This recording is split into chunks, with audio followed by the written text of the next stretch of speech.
Yes, sir. All right, let's go ahead and open up reasonable opportunity for the public to be heard. When I call your name, please state the item that you're speaking on, your name and address, and you will have 2 minutes to speak. I have 4 speakers, so I think 2 minutes will be appropriate. James Woodard, Miguel Diaz de la Portilla, Robert Gorlo, and Scott Leftwich.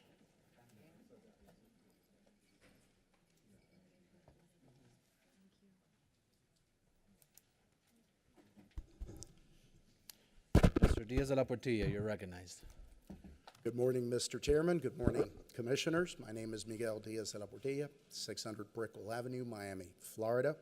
I'm here to speak in favor of items 14A1 and 14A3 because together these items represent a unique opportunity for Miami-Dade County to leverage potentially, not today, but in the near future, impact fee dollars which developers pay, which aren't part of your property tax revenue that goes to your budget, that have to be spent on public infrastructures in Northwest Dade in particular, against the state potentially investing $350 million in state infrastructure in Miami-Dade County, particularly in Northwest Dade.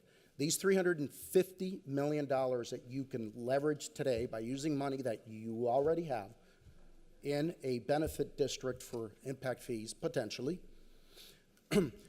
represents a $17 billion economic impact to the county, represents $16 million in tax revenue to the county the first year alone.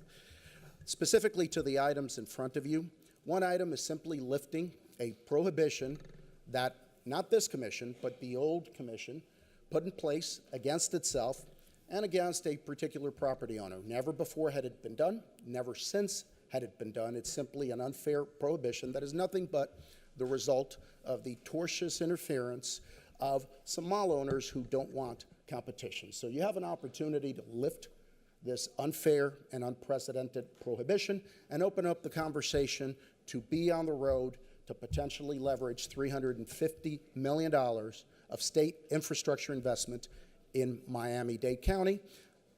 The second item brings revenue directly to the county. I ask for your support on both. Thank you. Thank you, Mr. Diaz de la Portilla. Sir?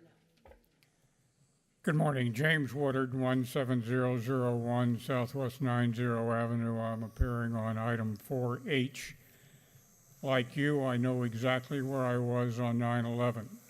I was sitting in these chambers with dozens of my neighbors and holding paper petitions bearing pen and ink signatures with over 2,500 residents' signatures supporting the Peacock Protection Ordinance that item 4H seeks to eviscerate.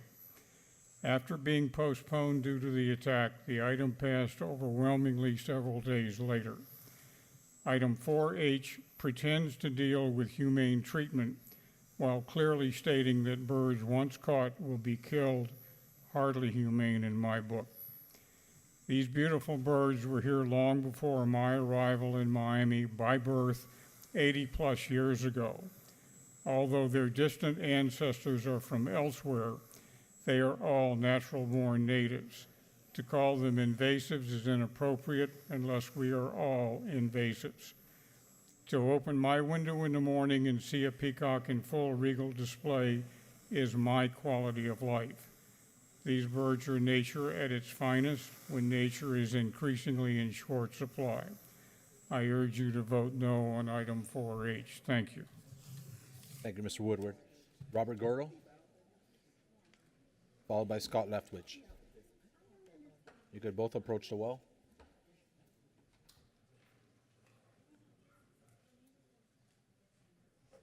Mr. Gordo, let's. No. Sure. It really doesn't matter to us. State your name and address and the item of which you're speaking on.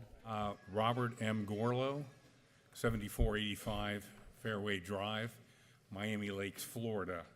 I'm speaking on the same items that the last speaker, Miguel, spoke on. Sorry, I don't remember the number. 14A1 and 14A3. 8 years ago, this chamber passed a development agreement with 555 Worldwide. We were asked to deliver 2 interchanges as a condition of that development agreement. One of them is being built and will be open this year. It's the interchange at Northwest 170th Street and the Turnpike. The second one is the subject of lifting this restriction. Unfortunately, I guess unbeknownst to all of us, including that commission, the resolution was passed which prevents the county from working with the state to bring $350 million worth of interchange, 3 interchanges, and a collector-distributor road. The development agreement demanded that we do it. However, the subsequent resolution is preventing us from doing it. We're here fulfilling our obligations that have taken us years, and we've worked very hard. This is the benefit of everyone in Northwest Miami-Dade County who is suffering presently from traffic congestion at a monumental scale. I live there. I live in Miami Lakes. I know this. It doesn't make any difference concerning 555 or whatever. What counts is what you do for those residents, including me, that face that traffic congestion. Thank you, sir. Your time is up. Thank you. Appreciate you. Sir? I'm Scott Leftwich, president of Leftwich Consultant and Leftwich Solutions. I have worked on the American Dream. Address, please. 9505 West Highway 316, Reddick, Florida. I've worked on this project since 2016. Also, I've worked on long-range plans, which I know you're familiar with, in Orlando. I've completed those, and West Palm. Also, I'm the one that recommended a toll on I-4 and on those different projects. Also, a member of our team, Scott Bear, met with Assistant Secretary Watts from the FDOT, and he said they confirmed a PD&E study, as we said, that's in the works, that will look at the CD road, look at the existing congestion, and he said there's already congestion. I agree, there's already congestion. I've worked on thousands of projects, especially large projects in this particular area. If you go back, I used to teach also at the University of Central Florida, all the construction and transportation classes, 18 different classes. And in those, I had one called the Special Report 187, which showed that if you had an undeveloped area and you look in this particular area and district, to the east of I-75, you have the structured network. To the west, you do not. You need to have connectivity and accessibility to the system, which means you have a problem today. If you're not familiar, because I know Miami is a large area, you may want to go out and look at the traffic today and see the congestion that's out there. Thank you. Thank you, sir. Nope, that's all the speakers that I have registered for public reasonable opportunity this morning. So with that, I'm going to go ahead and close reasonable opportunity. Madam Attorney, is it in order to set the agenda at this time? Yes, I do have some changes, or proposed changes. Item 3A3 and its supplement, Commissioner Bermudez is adding this item to the pull list. 8G3, Commissioner Higgins and Commissioner Gonzalez add this item to the pull list. 8G3. 801, Commissioner Gilbert adds this item to the pull list. 801. 10A1, the administration has withdrawn this item, so it is no longer before the board for its consideration. 11A7 substitute, Commissioner Higgins adds this item to the pull list for an amendment. Mr. Chair, would you like for me to read that amendment now? Please do. Commissioner Higgins hereby moves to amend Section 2 of the resolution to authorize the mayor or mayor's designee to approve the conveyance of non-exclusive utility easements at the following county-owned properties in addition to those already listed in Section 2. Dolphin Station, Palmetto Station, North Side Metro Rail Station, Brownsville Metro Rail Station, Douglas Road Metro Rail Station, Arlington Heights Metro Rail Station, Caribbean Village, Block 45 across from OTV Metro Rail Station, South Miami Metro Rail Station. Commissioner Higgins also moves to add certain folio numbers to the description of Quail Roost Transit Village project listed in Section 2, and a copy of the motion with the relevant folio numbers associated with the aforementioned county-owned properties is on file with the clerk. And with the setting of the agenda, 11A7 substitute will be approved as amended. 14A1, Commissioner Higgins, Gilbert, and Bermudez pull this item. Mr. Chair, also just received a note stating that Commissioner Cohen Higgins should be adding as a polling commissioner to 8G3, and she also would like to pull 8P3. In addition, I have some requests for co-sponsorship. I have 4I, Senator Garcia. Senator Garcia also wishes to be listed as a co-sponsor on 7A, 8H1, 801, and 11A6. Item 11A8, both Senator Garcia and Commissioner Gonzalez wish to co-sponsor. 11A9, Commissioner Bastian co-sponsor. And 11A10, Senator Garcia wishes to be listed as a co-sponsor. The items to be considered at today's meeting will be those listed in the printed final agenda with the additions, deferrals, withdrawals, and scrivener's errors noted in the chairman's memorandum and the items I just mentioned. The commission will approve all of these items by a single vote setting the agenda except item 2B5, the mayor's appointment of the director of the Department of Housing and Community Development, ordinances for first reading, public hearings, ordinances set for second reading, item 8P2, a commercial service airport contract, which pursuant to Florida statutes must be voted on separately and is not on your poll list, and the following poll list items: 3A3 and its supplement, 8G3, 801, 8P3, 14A1, 14A2, and 14A3. A motion to set the agenda is in order. I have a motion by Commissioner Regalado, seconded by Commissioner Bastian. All in favor of discussion on the setting of the agenda? You're recognized for discussion on the setting of the agenda. I have one question and then one request. Go ahead. The first question on 11A7 substitute, we're doing this because it takes a lot longer to bring individual items to make the transfer. Is that correct? Through the chair, yes. After we approve all of our affordable housing contracts or all of our TOD contracts, it is required by state law that the commission vote to allow the administration to do easements for things like making sure we have electricity at our affordable housing. So what this does is we are approving these projects that have already have contracts assigned with them, that the administration can do things like make sure we give an easement to Comcast, an easement to FP&L, without months and months of legal work preparing items for the commission. So this will save a lot of time. Thank you. Thank you. That's what I remember. And then my second request is to add 11A10 to the pool list, please. So 11A10 added to the pool list. With that, I have a motion. I have a second. All in favor of setting the agenda signify by saying aye. Aye. All opposed, nay. Show the agenda hereby set. All right, Madam Attorney, let's go ahead and move into first reading items. Yes, Mr. Chair, we could do that unless you wish to just dispense with the one aviation item. We Yep. could, and I'll actually move that. before we do that, I wanted to take a point of personal privilege and recognize a belated birthday to Commissioner Eileen Higgins yesterday. Happy belated birthday. And a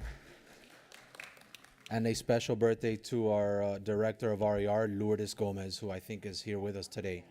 So happy birthday, Lourdes. All right, Madam Attorney, let's go ahead and take up that aviation item. Yes, Mr. Chair, it is item 8P2, and we just need a motion and a second and a vote on that item. Second. Show it moved by Commissioner Higgins, seconded by Commissioner Cohen Higgins. Any discussion on this item? Seeing none, is this a voice vote? AP2 is yes? All in favor signify by saying aye. Aye. All opposed, nay. Show the item passed. Can the attorneys shake their head? This is a voice vote? I don't have the... I apologize. Yes, this is a voice vote. Okay, so we're good. All right, let's go into first reading, please. I also have a motion. Should we take this at this time? Or I'll wait till the end. It's your discretion. I'll wait till the end. Go ahead with first reading items. 4A is an ordinance creating and establishing a special taxing district in Miami-Dade County, Florida, generally bounded on the north by theoretical Southwest 162th Street, on the east by Southwest 147 Avenue and Aranja Road, on the south by theoretical Southwest 163 Terrace, and on the west by Southwest 148 Avenue, known and described as Salerno East Subdivision, Multipurpose Maintenance and Street Lighting Special Taxing District, identifying services to be provided, authorizing and directing the mayor designee to cause to be maintained and operated various public improvements, and to provide for the installation of streetlights, approving a street lighting agreement with Florida Power and Light, and authorizing the mayor designee to execute the agreement, waiving provisions of resolution number R-13006, and providing for exclusion from the code and an effective date. 4B is an ordinance creating and establishing a special taxing district in Miami-Dade County, Florida, generally bounded on the north by Southwest 312th Street, Campbell Drive, on the east by Southwest 187 Avenue, Redland Road, on the south by Southwest 316th Street, Palmetto Street, and on the west by Southwest 189 Avenue, known and described as Rancho Grande Subdivision, Multipurpose Maintenance and Street Lighting Special Taxing District, identifying services to be provided, authorizing and directing the mayor designee to cause to be maintained and operated various public improvements, and to provide for the installation of streetlights, approving a street lighting agreement with Homestead Energy Services, and authorizing the mayor designee to execute the agreement, waiving provisions of resolution number R-13006, and providing for exclusion from the code and an effective date. 4C is an ordinance amending ordinance number 0859 relating to the Redlands Cove Estate Street Lighting Special Taxing District, expanding the boundaries of the district to add contiguous properties to be generally bounded as amended on the north by Southwest 276th Street, on the east by Southwest 155 Avenue, on the south by Southwest 280th Street, and on the west by Southwest 157 Avenue, Newton Road, adding multipurpose maintenance services to the district and renaming the district to be known and described as Redlands Cove Estates Multipurpose Maintenance and Street Lighting Special Taxing District, identifying services to be provided, authorizing and directing the mayor designee to cause to be maintained and operated various public improvements, and to provide for the installation of streetlights, approving a street lighting agreement with Florida Power and Light, and authorizing the mayor designee to execute the agreement, waiving provisions of resolution number R-13006, and providing for exclusion from the code and an effective date. 4D is an ordinance creating and establishing a special taxing district in the county, generally bounded on the north by Northwest 62th Street, on the east by theoretical Northwest 100 Place, on the south by theoretical Northwest 61st Street, and on the west by Northwest 102 Avenue, known and described as Flightway at Doral Center Street Lighting Special Taxing District, identifying services to be provided and providing for exclusion from the code and an effective date. 4E is an ordinance granting petition of Black Creek Community Development District, generally bounded as amended on the north by theoretical Southwest 225th Street, Canal C 102 North Extension, on the east by Southwest 127 Avenue, on the south by theoretical Southwest 238th Street, and on the west by theoretical Southwest 133rd Court, amending the boundaries of the district to expand its total acreage by approximately 10.6 acres, providing severability, exclusion from the code, and an effective date. 4F is an ordinance granting petition of Lennar Homes LLC for establishment of a community development district, generally bounded on the north by Southwest 312th Street, Campbell Drive, on the east by Southwest 187 Avenue, Redland Road, on the south by Southwest 316th Street, Palmetto Drive, and on the west by Southwest 189 Avenue, creating and establishing Rancho Grande Community Development District, providing for name, powers, and duties, providing description and boundaries, providing initial members of Board of Supervisors, accepting proffered declaration of restrictive covenants, providing severability, exclusion from the code, and an effective date. 4G is an ordinance relating to Miami-Dade County Comprehensive Development Master Plan, providing disposition of application number CDMP 2024-10, located on the southeast corner of Southwest 240 Street and Southwest 127th Avenue, and plus or minus 335 feet west of Southwest 124th Avenue, filed by Lennar Homes LLC in the May 2024 cycle to amend the county's comprehensive development master plan, providing severability, exclusion from the code, and an effective date. 4H is an ordinance relating to animals, amending section 5-16 of the code, allowing the county to opt out of regulations relating to PFAL as to any designated area in the unincorporated area, approving the District 12 unincorporated area PFAL mitigation policy, and providing for the funding to implement such policy, providing severability, inclusion in, and exclusion from the code, and an effective date. 4I is an ordinance relating to security at Miami-Dade Water and Sewer Department, amending Article 9 of Chapter 32 of the Code, adding definitions, extending time period for identification cards, amending information provided with application, authorizing Security Division to obtain fingerprints for submission to federal and local law enforcement agencies for background checks on employees, contractors, and vendors, requiring access to restricted areas of the Miami-Dade Water and Sewer Department, amending the composition of the Appeals Committee, and providing severability inclusion in the code and an effective date. 4J is an ordinance approving, adopting, and ratifying non-ad valorem assessment rolls, rates, and assessments for the solid waste collection service area of Miami-Dade County, Florida, commencing October 1, 2025, providing severability, exclusion from the code, and an effective date. And Mr. Chair, I have a request from Senator Garcia and Commissioner Bermudez to bifurcate item 4J. 4J, all right, so show item 4J bifurcated. Any other bifurcations of first reading items? Any other bifurcations? All right, can we have a motion on all but 4J? So moved. It's been moved by Commissioner Higgins, seconded by Commissioner Orbis. Clerk, please call the roll. Commissioner Bastian? Yes. Commissioner Bermudez? Yes. Commissioner Cohen Higgins? 4. Senator Garcia? Commissioner Gilbert? Commissioner Gonzalez? 4. Commissioner Hardeman? Commissioner Higgins? Commissioner Millian Orbis? Commissioner Regalado? Commissioner Steinberg? Vice Chairman McGee? Yes. Chairman Rodriguez? I vote yes. Motion passes unanimously. All right, can I have a motion on 4J? Commissioner Gilbert moves item 4J, seconded by Commissioner Gonzalez. Clerk, please call the roll. Commissioner Bermudez? I'm going to support the item, but I want to be clear that I will not be supporting the item as it moves forward. I'm going to move it forward just for discussion. So it'll be a yes for discussion. Commissioner Cohen Higgins? I vote no. Senator Garcia? Commissioner Gilbert? Yes. Commissioner Gonzalez? Nope. Commissioner Hardeman? Yes for cleanliness. Commissioner Higgins? Commissioner Millian Orbis? No. Commissioner Regalado? No. Commissioner Steinberg? Commissioner Bastian? Yes for now. Vice Chairman McGee? No. Chairman Rodriguez? I vote no. So, Motion fails 6-7. all right, Mr. Chairman, may we recognize? yes, you may. Just for a point of order on this, it was previously, I think, articulated that if we don't pass something, it goes back to the old rate. That's actually not true. No, we have to pass something, so. We have to pass something. Let's, Madam Attorney, can I first move to reconsider or move to suspend our rules so that we can discuss this item? You can do either. Mr. Chair, if you suspend the rules, if you move to suspend the rules and discussion can be had and consensus can be reached, another motion is always in order. And once you know how the board wishes to proceed, you can either reconsider this item or you can move a different item with one of the options. I would entertain a motion to suspend our rules So moved. so that we can discuss the solid waste thing. It's been moved by Commissioner Gilbert. Seconded by Commissioner Regalado. All in favor signify by saying aye. Aye. All right, sure, our rules hereby suspended for this topic.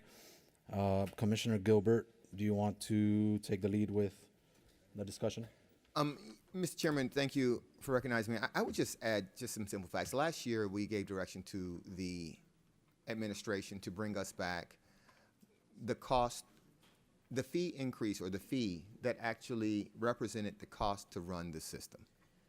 And so in that, we also gave them direction and to find efficiencies. In meeting with the department, they did find efficiencies. They minimized what it is they thought they needed, and this is the fee that's reflective of what is required to run the system. You know, we stand by this mantra that we won't ever raise a fee, and I appreciate that, but that's not actually based in reality. In reality, the cost of gas goes up.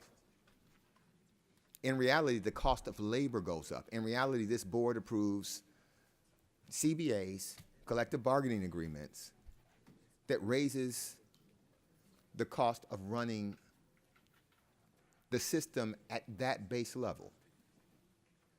So when we approve those collective bargaining agreements that call for a COLA and call for merit increases for our employees. That's primarily what this represents. It's just the increase that it takes for us to do the things that we're already doing. And the way I really think about it is, I think about it like when I go to the grocery store. When I go to the grocery store, it takes me more gas to get, or gas that costs more to get to the grocery store than it did before because gas went up. When I get to the grocery store and I buy bread, the price of bread went up. They don't give me an extra slice of bread for charging me 13 cents more. It's the same package of bread. Milk went up. It's not, I don't get any extra milk because I'm paying more for the milk. The price of the milk went up. It might be the exact same cow, but the price to transport the milk, because gas factors in everything. Maintenance of vehicles factors in everything. Labor costs factor in everything. And so I appreciate that we think that we can find efficiencies in the system. I'm not opposed to that. I'm not opposed to getting this into committee and us working out something that works for the commission. This isn't to raise the fee. This is for allow us to actually decide a fee that after the system that we design exists. Because I'm sympathetic to Commissioner Regalado's position that she wants to see different things happen. I'm open to that. But for those different things to happen, we need a vehicle. And this is the vehicle. To the folks who say they won't raise a fee, this does not raise a fee. This allows us the option to get this in the committee, whether it be the chairman's policy council, which I personally would prefer, or the committee that I chair, but I would prefer his committee. It would allow us to actually work on it in committee and come up with something that we could agree with the understanding that we have to pass something. And the most efficient way to do it is to include it on the trim notice so we take advantage of all those noticing factors. But we have to pass something. And so to the folks who don't want to raise fees, I appreciate it. I don't like raising fees, but I still eat bread and I pay the increased cost because it just costs more to produce the bread. And so I'm sympathetic with everyone who has to pay I keep calling it a fee. It's not a fee, it's an assessment. Pay the assessment. The assessment is predicated on what it costs to run the system. Unfortunately, keeping the county clean became a little more expensive. If we have ideas that will allow us to reduce that, what I would suggest we do is pass the item, take those ideas in the committee, talk to the department, and have the reduction so we have the highest level that it's going to be. And if you have something that reduces the cost, then just bring it down in committee and pass the percentage that this board thinks reflects the operations that are needed to keep the county clean. Thank you, Mr. Chairman. Thank you, Commissioner Gilbert. And just to clarify, Commissioner, I had the same question earlier today, so great minds think alike, but this item is actually exempt from committee. It'll go straight to second reading. So just wanted to clarify that. This does not go to committee. It goes straight to second reading, presumably at our next board meeting or It doesn't September. have to go to committee. You can still send it. So, well, it doesn't, it's certainly exempt from it. Madam Attorney, can I still send it to committee if that's my wish? You suspended the rules. Yes, I mean, this can be sent to committee, but it is exempt from committee consideration. Okay, all right. Good to know. With that, hold on, I got the Vice Chair on queue and then I have Commissioner Regalado. Vice Chair. Thank you, Mr. Chairman, and my questions are to the county attorney. Madam County Attorney, help us understand, because I've heard some things and I just wanted, just for clarity, we have to pass something. Is that the basis? Is that the foundation? If an ordinance is not enacted, there will be no fee for next year.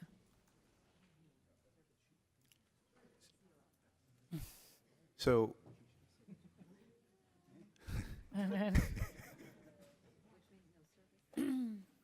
so the answer is yes. The answer is yes. Right. Now that the answer is yes, that something has to be pushed forward, passed in order for us to have services, does it necessarily mean that we have to pass it with a number attached? It's important to perhaps discuss the process that's set forth in state law. These fees or assessments are collected as part of the tax bill. So state law governs the procedure for approval of the fee if you're going to have it collected as part of the tax bill. And to the extent that this board wishes to increase a fee, certain notices need to be sent to the ratepayers or property owners. And that notice needs to contain very specific information, which includes the rate that is being proposed for collection. So that is why this item at first reading has very specific details about what the rate of collection is, because that information will be used for purposes of the notice to the taxpayers. Part of that process also requires that this item be approved and in effect prior to September 25th. So that means that there is a deadline date by when the board needs to act and approve this item. So to send it to committee puts that date potentially in peril because our committees are next week. It's not that it cannot happen, it's just that it needs to actually be approved. Your 15B1 has this scheduled, should the board approve something today, for public hearing to occur at your first meeting in September, so that there is sufficient time to be able to actually have the rate included in the tax bill. Thank you. My follow-up question is based on your last statement. You mentioned the word increase requires a notice. If the rate were to stay flat, does that impact the notice requirement that's laid out in state law? Commissioner, a flat rate does not require notice to the property owners, but a flat rate, if it's this board's desire to approve a flat rate, still requires that the board approve an ordinance before September 25th. So the issue about notice only comes into our review when the word increase comes into play. Is that a fair assessment? Yes, for purposes of mailed notice to the property owners, that is correct. And I guess my final two questions are, if this board were to pass this item in its current form, there are three options found within this piece of legislation. Will the public, those who are going to receive the notice, will they receive the exact the three options that are being proposed today, or will they just get a notice saying there's a possibility of an increase to their bill? If the item were to be approved in its current form, both the trim notice and the mailed notice to taxpayers would have a proposed 2% increase. However, it will also state, at least in the mailed notice, that the board is free to alter that rate either up or down. So modifications, in essence, all flexibility would be preserved to the board should the mailed notice go out to decrease the rate. Final question. A vote in the affirmative today on this item will trigger the notice requirement. The notice requirement will then be sent to the taxpayers. The taxpayers then will have a breakdown on their trim schedule showing that there's going to be a 2% increase. However, based on what you're saying to us, is that we will still have the powers here on this board to ensure that there's a possibility that a lower number can be had without effectuating more needed notices to the taxpayers. Is that an accurate statement, or am I missing something? No, Commissioner, that's correct. The board has right now the option to approve any rate, whatever item the board approves as far as a rate will be the rate that will appear, at least on the trim notice.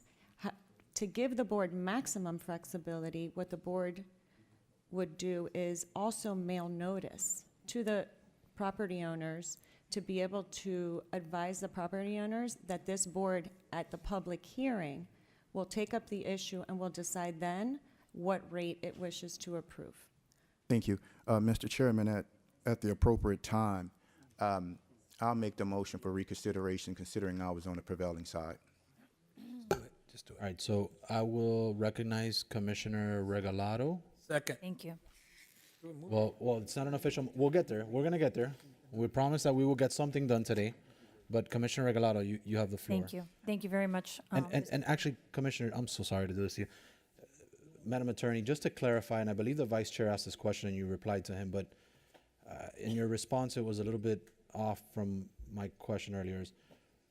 So I understand what you're saying, that I have, as the chair, the authority to still send it to committee. But in this particular scenario, not in the universe of this rules and regulations and procedures of this board, in this particular item, is the timeline allow for me to send it to committee and us still be in time?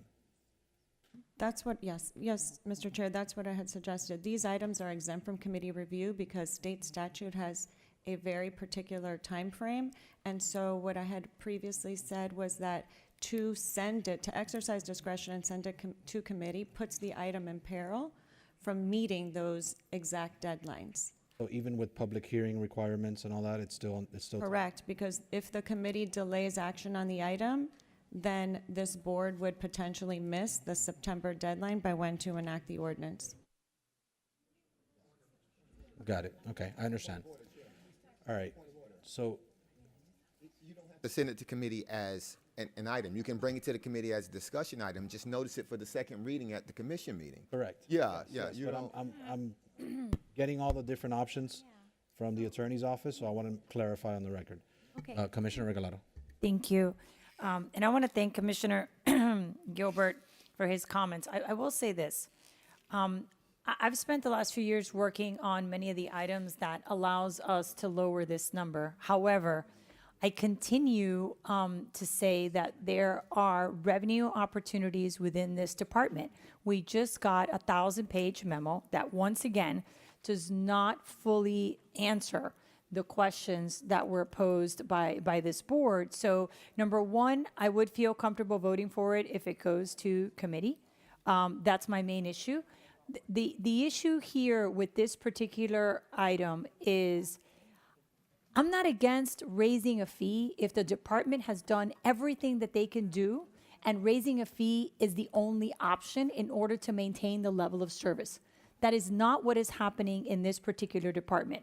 There are still other opportunities, and there are revenue that we are not capturing. We have done much better than the last 2 years, but there's still a lot more that needs to be done. And the commitment that I want, and I would prefer for it to go to your infrastructure committee, not to policy council. But that being said, the commitment, I wanted at infrastructure and at appropriations too.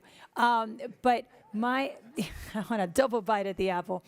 But there is an opportunity here to highlight the work that has been done by the department, and then have a deeper conversation about changing the revenue structure of this department. Because like I said, 4 years ago, 5 years ago, 3 years ago, 2 years ago, when you brought this item, my issue with this particular department is that it has the opportunity to create revenue, and instead it chooses to place the entire burden on the back of the taxpayer. So that's my concern. I feel comfortable voting for it if it goes to committee. I appreciate the amendment that's made to the item. And while I agree with you that there is, in some instances, situations in which you must raise fees, in this particular instance, technology and changes in methodology and opportunities, allow us to do better than this. And the mindset that we have to change is, this department has to stop thinking about, we pay someone to take the trash and then they make money from that trash. That is not okay. We need to have a piece of the revenue that other people make from the trash that we give them. And we need to dispense of trash better and streamline the service so that we can go back to our ratepayers and say, we have done everything that we can. We have no choice but to raise this fee, and we're not there yet. Thank you, Commissioner. And Commissioner, to ease your thoughts, I am definitely inclined to send this, at least as a discussion item, to committee. And it would be to infrastructure, just because we don't have policy council meeting this month. So, correct, and I decided that we're not. But here's a thought, and I'm happy to, again, assign it for discussion to committee. But, I mean, we have a decent agenda. It's not too long today. I'd hate to see a trim notice go out with not the final information, right, and be misleading. Can we discuss it today? Can we just give it a shot, give it an hour, 2 hours, whatever it is? I mean, we have a decent, it's not super light, but we're not. I always want to talk about trash and shit. Let's I always trash want to talk. talk about those. Let's two trash subjects. talk. As long as we don't trash talk each other, as we. I always want to talk about it. I mean, we already waived the rules. We're able to discuss it. So let's, I mean, I would entertain a motion, Commissioner Gilbert, on a specific percentage, on a specific. Yeah, and we can talk about the, Mr. Chairman, if Commissioner Regalado wants to bring the department up, we can talk about, I don't have an interest in us paying more than we have to either.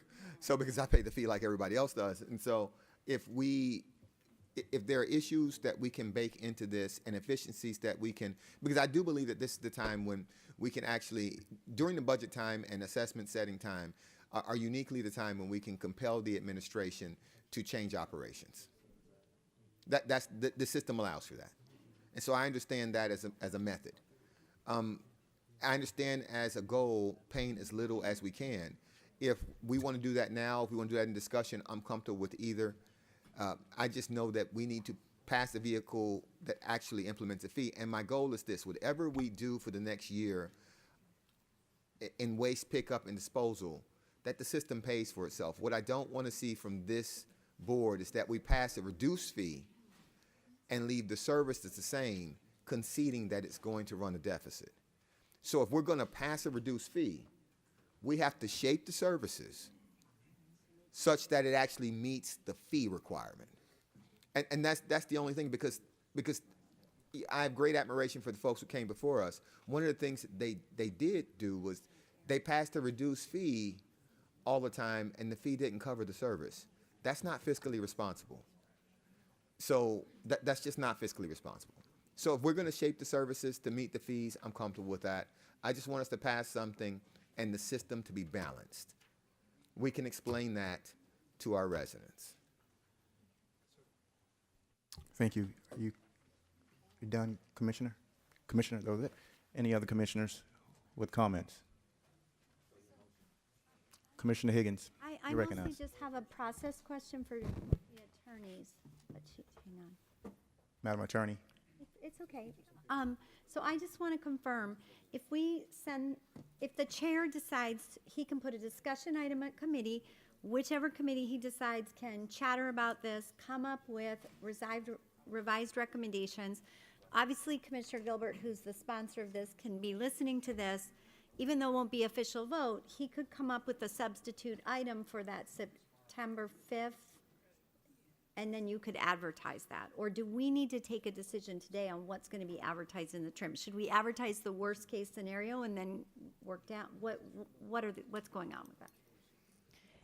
The board should make, in order to have this approved before September 25th, the board should take action today on a item, whatever the board's ultimate discretion is, on first reading, with any percentage that the board wishes to propose. Okay, and What- so, sorry to interrupt. Let's say, I'm making it up, let's say we do say we're doing 2%, right? Which would be telling the ratepayers this is the maximum, what it takes. But then let's say this committee discusses and they come up with an alternative solution, they come up with alternative services, alternative ways of cutting, and then comes back with, I'm making it up, 1.5%.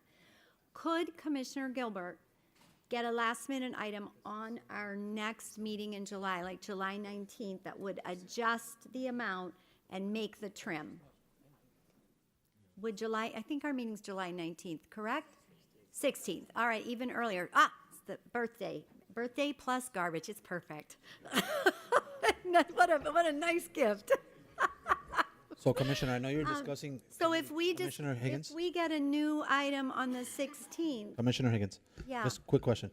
So are we trying to go in the direction of not discussing it no, today, or- I'm just asking process. I'm making, everything is hypothetical. So let's say we vote on whatever number today, whichever it is. You're not going to put that on the trim notice today. That's just a vote. Then he could host a discussion at whichever committee. They could massage that, come up with something else. Commissioner Gilbert, since his item, could present a new item to us, which would be second reading, on the 16th of July. We could take action on that, and that would go on the trim notice?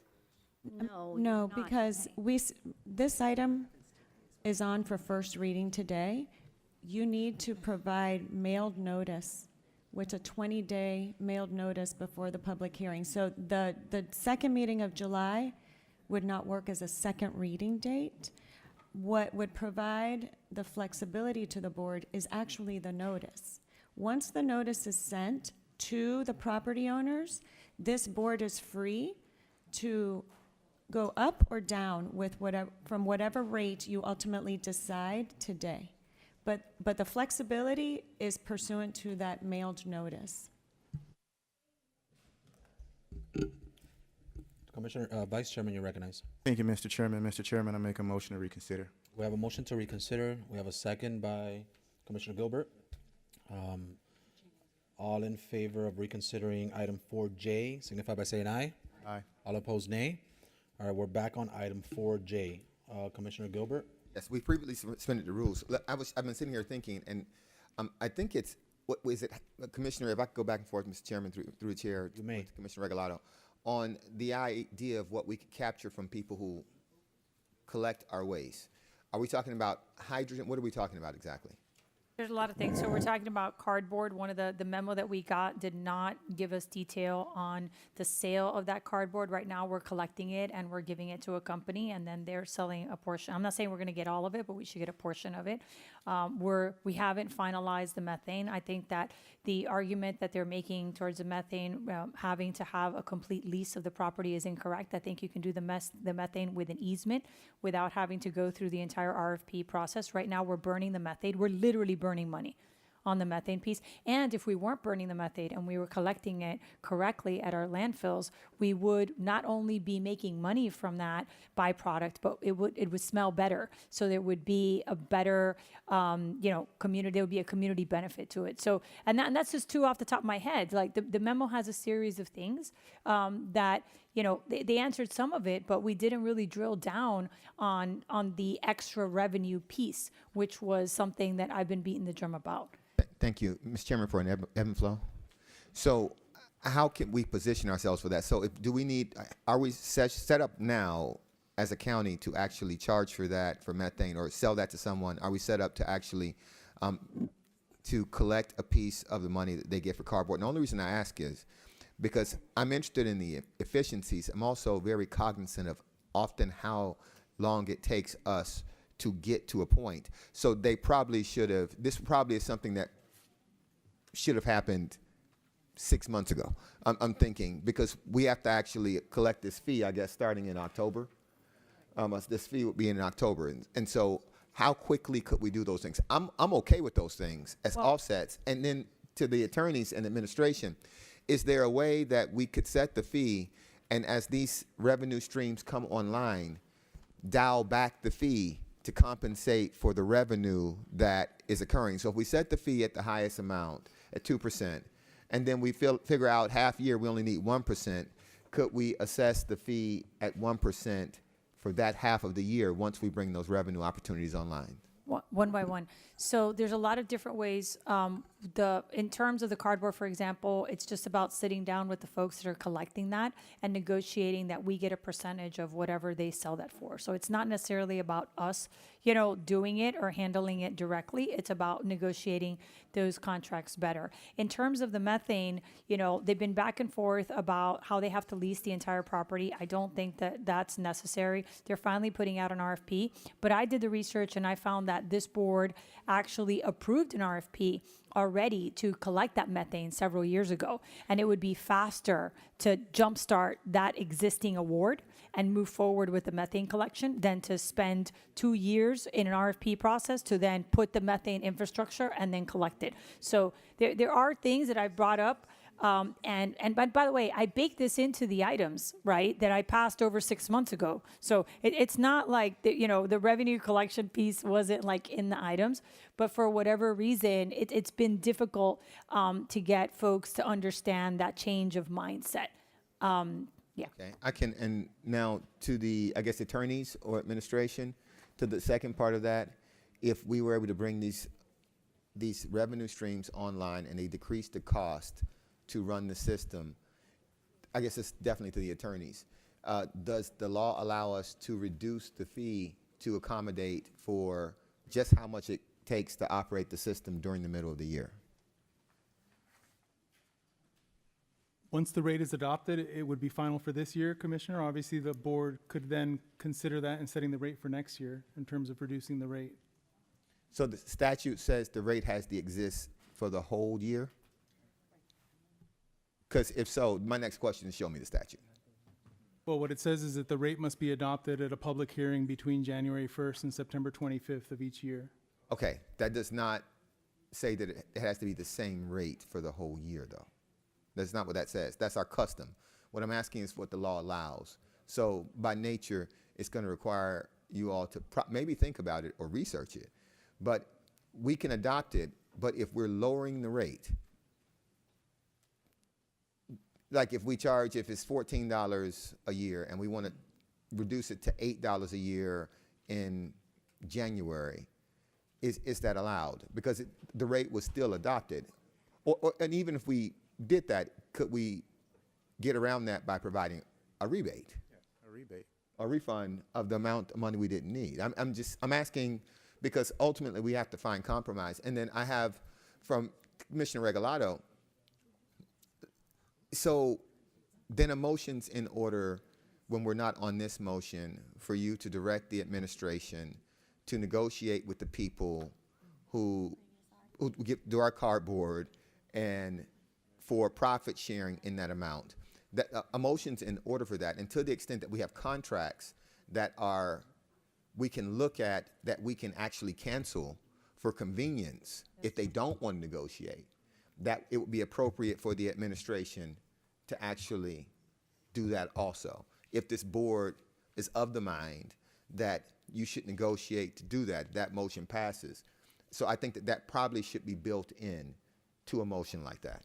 Commissioner, the only thing that I would tell you, because we've dealt with a rebate issue before, is that it's actually more expensive to give the rebate than the rebate, right? Yes. So administratively, it costs us more money to send people the rebate check than to give the rebate. But I would say, and again, I think that this can be figured out, at committee as we go through it step by step. And I'm happy to bring an item directing the administration to do this. I mean, that was my idea when I brought the original items. But another option is to go with one amount, to go with a percentage, assuming that you're taking a certain amount from reserves, and then at the 6th month, we can shift and put money in reserves from those contracts. That's the other option. We could ebb and flow through the chair. You got it. We could do that. I generally don't. I don't want to go back into reserves because that was the practice of the board before us, going into reserves constantly.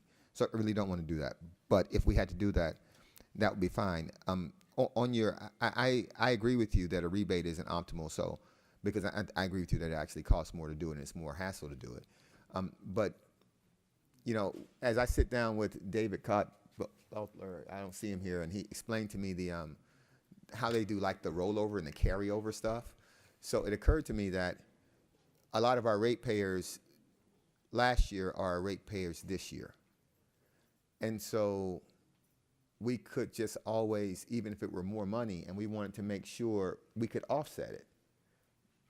So let's say you paid $14 more, and we ended up thinking it only averaged to $8. In next year's bill, we could essentially roll over the credit for you, not send you back anything, but you pay less next year. We could always just offset it. I mean, so there are ways, and that's getting around the reserves, but it's kind of like using the reserves. So it's getting around it. So we could do something like that. I'm open to all of those things, but I think definitely during this time when we all know that we have to put something in place, this would be the time to make any motions compelling the administration to act in a way that we feel would most efficiently run the department without compromising services and the cleanliness of the county. So with that, Commissioner, we do have item 4J back on in front of us now, as it was reconsidered by the Vice Chair and yourself. Commissioner Higgins, I'll recognize you, but I'll entertain a motion, whether it's to move 4J again to a different motion, but I'll entertain, actually, Commissioner Higgins, the mayor has been patiently waiting to go on the record. Do you want to say something quickly, or? No, I can go later. All right, Madam Mayor, you're recognized. Thank you, Mr. Chair.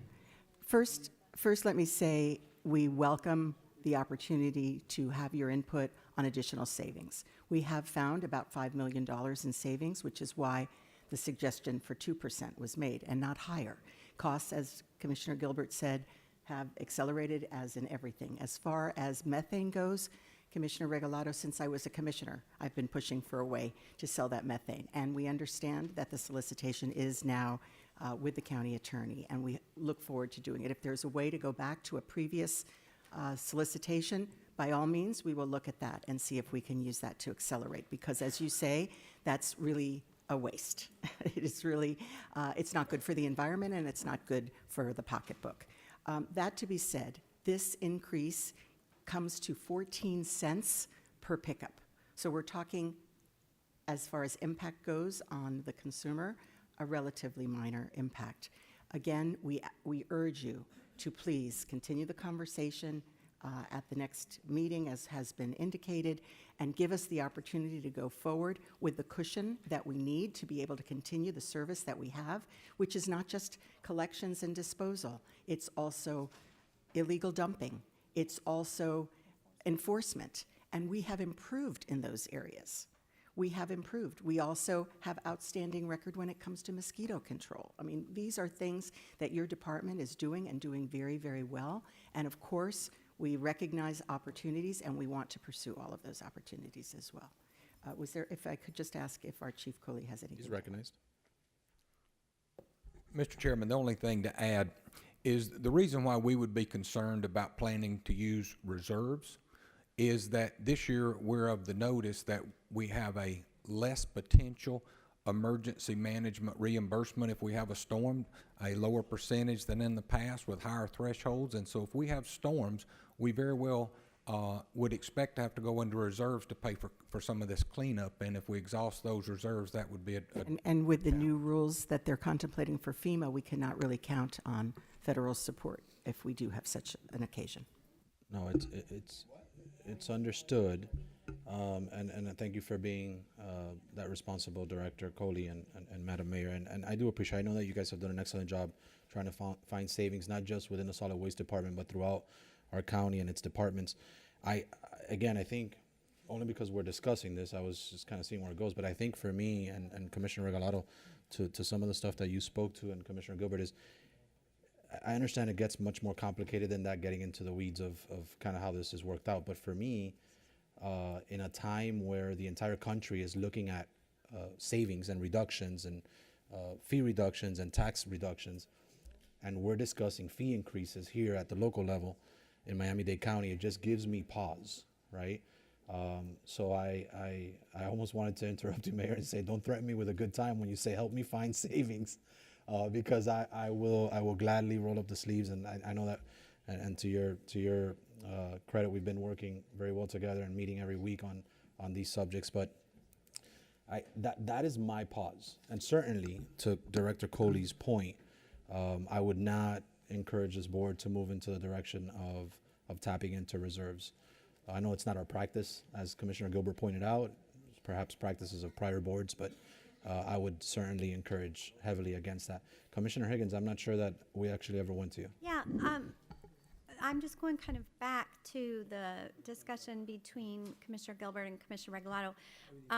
Commissioner, I don't think you should prepare an item. I think we should make a motion today that on the methane thing, by the next board meeting, people figure it out. Either have an RFP released or evaluate the other one and see if we could use it. Because I have been listening to you talk about this for a long time, and so I think that means everyone has. So we should make that decision quickly, and that we should, between now and when we come back in September, they should be able to negotiate an agreement on the cardboard, right? Because we do have a long break. I realize, by the next commission meeting is not rational to negotiate with the vendor, but we should say that the first commission meeting in November, they should bring an item where we will be able to approve these things.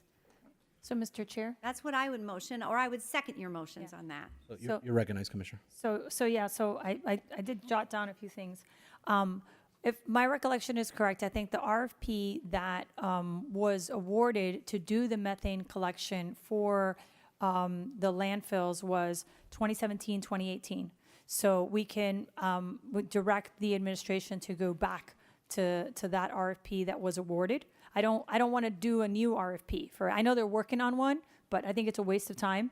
And I think they don't need a lease. I think they need an easement. I think they've gotten all jammed up in something that they've made a lot more complicated than it actually is. The other one is to negotiate with the existing vendor that's picking up the trash, which includes the cardboard, or to put out an RFP specifically for who wants to buy the cardboard. Because the issue is there's companies right now that want to pick up and buy the cardboard, and they'll pay for that. And instead, we're paying people to pick up cardboard and then make money from it. So I think we should do both. See if they want to negotiate to give us a better deal, and then put out an RFP. Hey, whoever wants to buy this cardboard, have at it. Mr. Chair, you'll remember that you actually brought a permit for the cardboard pirates, right? And we've never really followed up on that. But there is a market there. And I will tell you, they can get something to us by July 16th, because this is not complicated stuff. Definitely, the bringing back the RFP that was awarded in 17 or 18, that can be done relatively easily. It's still a company that's here in Miami-Dade County. They still have their headquarters here. Not much has changed. Even the technology is pretty basic. I would just say an easement instead of a lease. And then the other one on the cardboard, having them those two things. So when we're done with this, I'm happy to, if you'll second it, those will be my two items. And if you want them written down, we could take those towards the end of the meeting, and that would give the attorneys time to draft them and for you to look at them. But either way, I just think there's zero reason, if we want to look for revenue opportunities, I believe that we all do, so that we could keep the fees as low as humanly possible.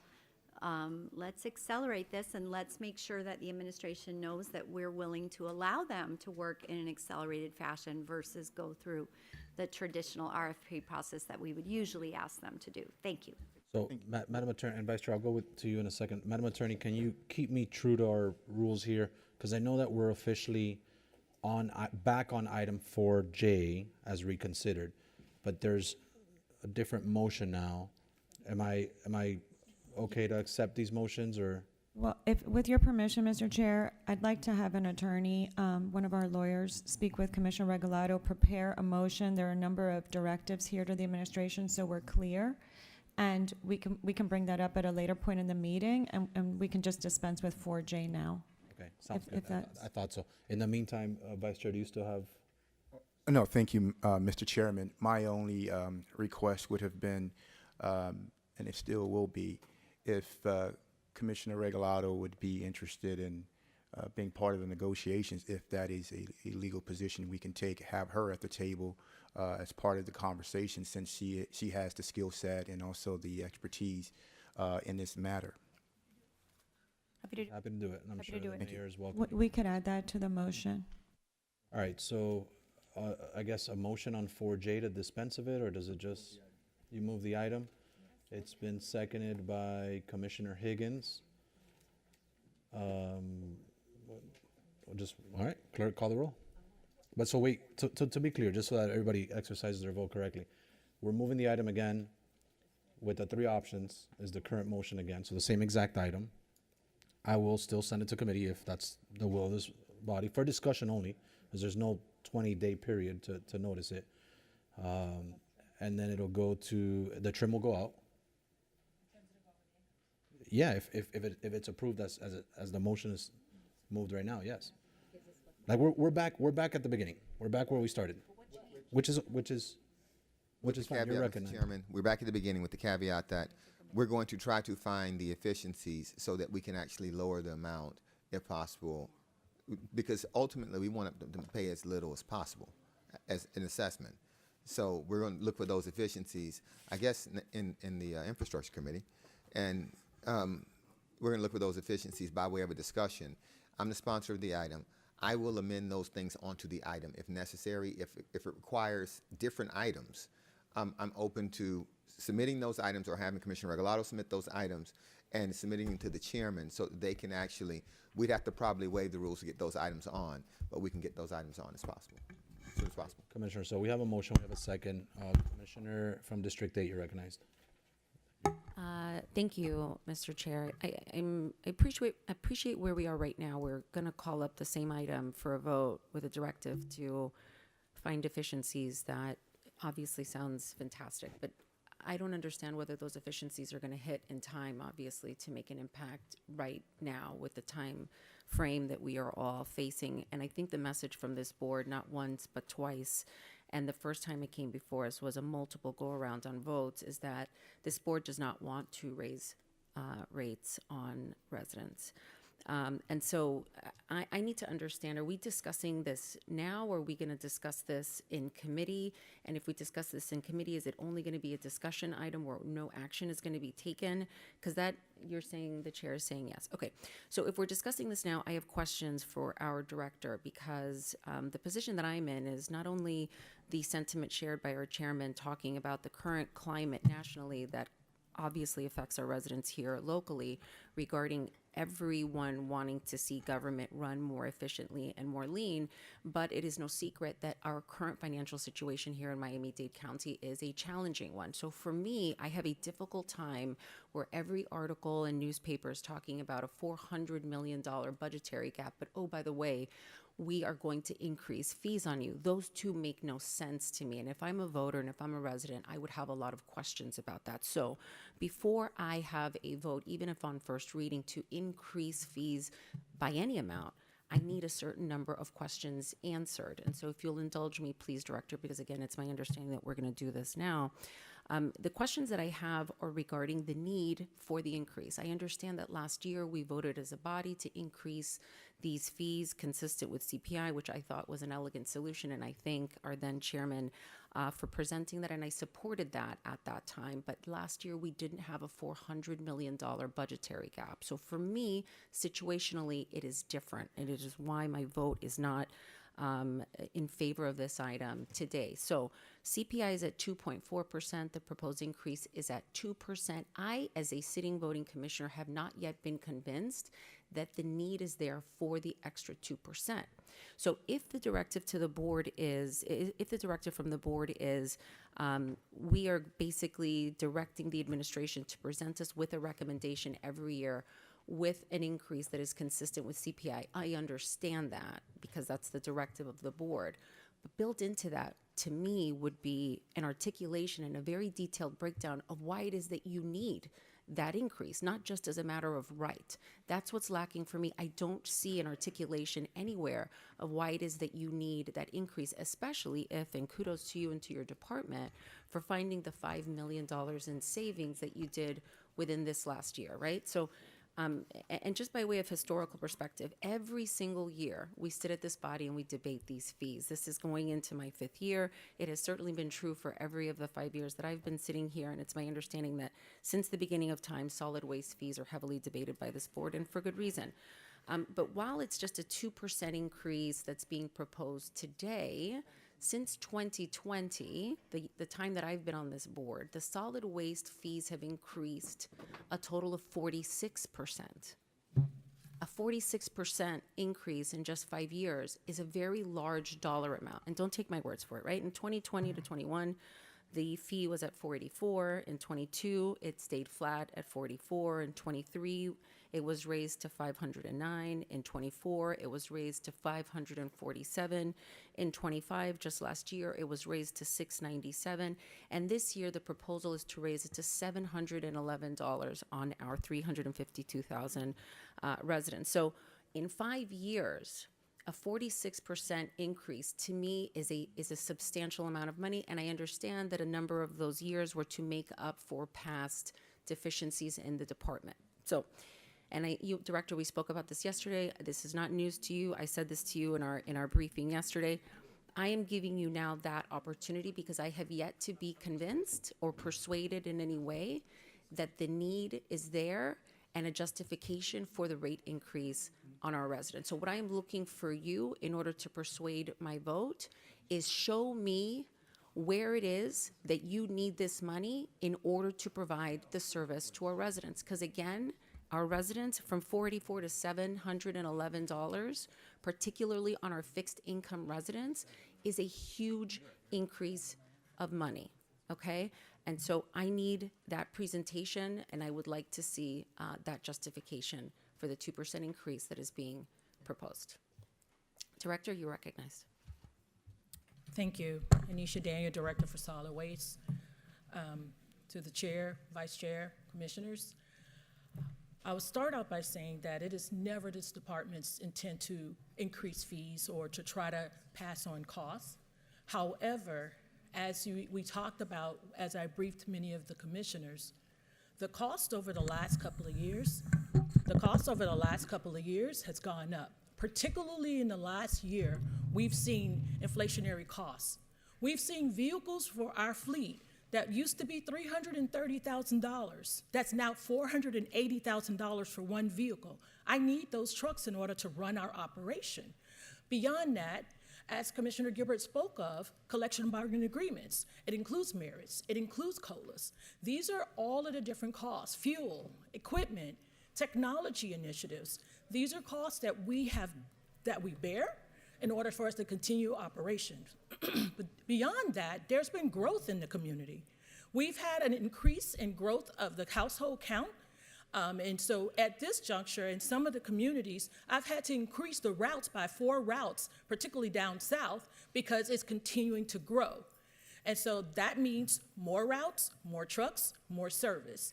And so cost is continuing to go up, yet in order for us to offset that and mitigate that, we've been doing things internally to bring that cost down. So had I not been able to work within the administration and work with our team to bring down some of our overtime. Bringing down overtime is something that we were able to do by looking for efficiencies, looking at different ways to do things, looking at route optimization, looking at some efficiencies in some of our programs. These are some of the things that we've been able to do in order to bring down costs and be able to have cost savings almost at $5 million. That's just in 1 year. And I'm just getting started. But, you know, to Commissioner Regalato's point, looking at some of these initiatives to generate revenue, that's exactly what we want to do, and we have to work through those. Those are contracts that we have in place, and many of those contracts have language that I have to actually go through in order for us to be able to in order to have that cost sharing. But that's where we are right now. Had we not found any savings, we would be coming for a 4% increase instead of a 2% increase. And, you know, I know any increase is still an increase, but nonetheless, it's a nominal increase. But this is an increase to ensure that we don't ever find ourselves in a situation that we were once in when we did not keep pace with costs. This is allowing us to keep pace with costs by also mitigating some of those costs. And so as we continue to move forward, we'll continue to look for efficiencies. We'll continue to look for opportunities to generate revenue so that we can continue to so that we can work towards maybe being in a place where we've actually met that cost. But this is where we are today, 1 year, being able to say, hey, I was able to save almost $5 million, even though the cost and inflation is extremely high, but we're bearing those costs. All right, Commissioner Cohen-Higgins, you still have the floor. Does that, I don't know if that satisfies your question, but Thank you, Director. I was looking for something far more specific. I was looking for something far more specific. Again, what you're saying is what you said during the briefing yesterday, and I asked for specific numbers. I want to see data. I want to see, your budget is $800 million a year. You're collecting from 352,000 residents at $697 currently, and you're saying you need a $14 increase per household. I would like to see, and I'm not trying to put you on the spot, we can sidebar, you can get your office to get me this information as I sit here. I need to see the actual data that justifies the need for the increase, not a articulation at the microphone of the general nature of inflation. I understand it, I live it, I pay it, I have kids, I pay these fees, you know, we all we all feel that. I need to see a more specific articulation of the need. So I'll yield the floor if you want to sidebar with either yourself or one of your team members. I'm happy to go over it. I said I want to give you the opportunity to persuade me. However, I'm not currently persuaded. Thank you, Mr. Chair. Commissioner, if I can add one more thing. So the vehicles was just one example, and definitely we can go through some line items, but that's probably the largest line items where I have a 45% increase in just equipment costs. all right, thank you, Director. We have District 12, followed by District 13, then District 7. You're after Hardeman. All right, Commissioner from District 12. Thank you, Mr. Chair, and I'll try to be brief. I voted for this item to give the director the opportunity, obviously, to make arguments to not only myself, but some of the, all of us as colleagues. But I was very clear, and will continue to be very clear, that I will not support an increase when it comes to a final vote. But the director, I think with the best intent, wants to make sure that we meet all the deadlines, and I appreciate her providing that explanation. But in the end, I don't think we're going to resolve today, and I want to commend certainly Commissioner Gilbert correctly advocated for his position, and I think he made a very good point. If we have time to discuss this to see what we can do to make it even lower, if it's possible, or just keep it where it's at, we should also do that. What I don't want to do is hurt the opportunity for the director and the administration to do something timely. So I want to be clear that I will support moving it forward, whichever determination we come out with, but I'm not going to support, when it comes to the final vote, any increase. Thank you, Commissioner. Commissioner Regalado, Senator, I'm going to just skip because, okay, go ahead. She was like waving that she had an idea and the whole thing, so, but Senator Garcia, you're recognized. No, thanks. Look, I think, thank you, Mr. Chair, and I think part of the problem that we have here is, part of the problem that the frustration that I've had to see the details and line by item. You said something, well, I'll give you some of the line items. No, we expect to have all the line items to see where everything's going. There's no doubt, I don't doubt that you're doing you're doing your work and doing what you need to do to make sure you find those efficiencies. And I thank you, Commissioner Regalado, for pointing those out. Yes, there's been some savings. We appreciate that. But we need to make sure that we see exactly what's happening. And then where I get frustrated in this process is a lot of things are rolled up in one line item, and it's hard to get that breakdown. And this commission, all of us, for the most part, many of us have been asking for these breakdowns time and time and time again, and we're not getting them. And that's not just from you, it's just, in essence, from the administration getting all that information, all the detail. And yes, it's a big budget, but this is why we pay the big bucks, make sure that we figure out what's in this budget. And this is why you see that frustration that's coming from us. Now, when it relates to us, listen, you make a great point. There's a lot more people living in this community. This is why sometimes I say we can't govern in the absolute. I'm never going to do something, I'm always going to do something, because I always think that they change. And yes, there's a lot more people living in one home, and they're still paying just one garbage fee. I see that happening in my district. And in the city of Hialeah, we do have the city-run garbage system, so I see the challenges that exist. But however, with all that said, we've had I'm going on based on the numbers that Commissioner Cohen-Higgins said, a 47% increase since we've been here. And yes, the reason that happens is only because we're doing the work that others failed to do. And we have to try to keep pace with the cost. But how do you expect us all to keep pace with that cost if we can't get all the details? As a legislative body, we legislate based on the information that we have before us. So it's important for us to have all that in front of us, so when you come to us that we need this, then we know exactly where. Then someone like Commissioner Regalado or any of these commissioners can look at the budget and say, this is where we can find more cost of savings, more efficiencies.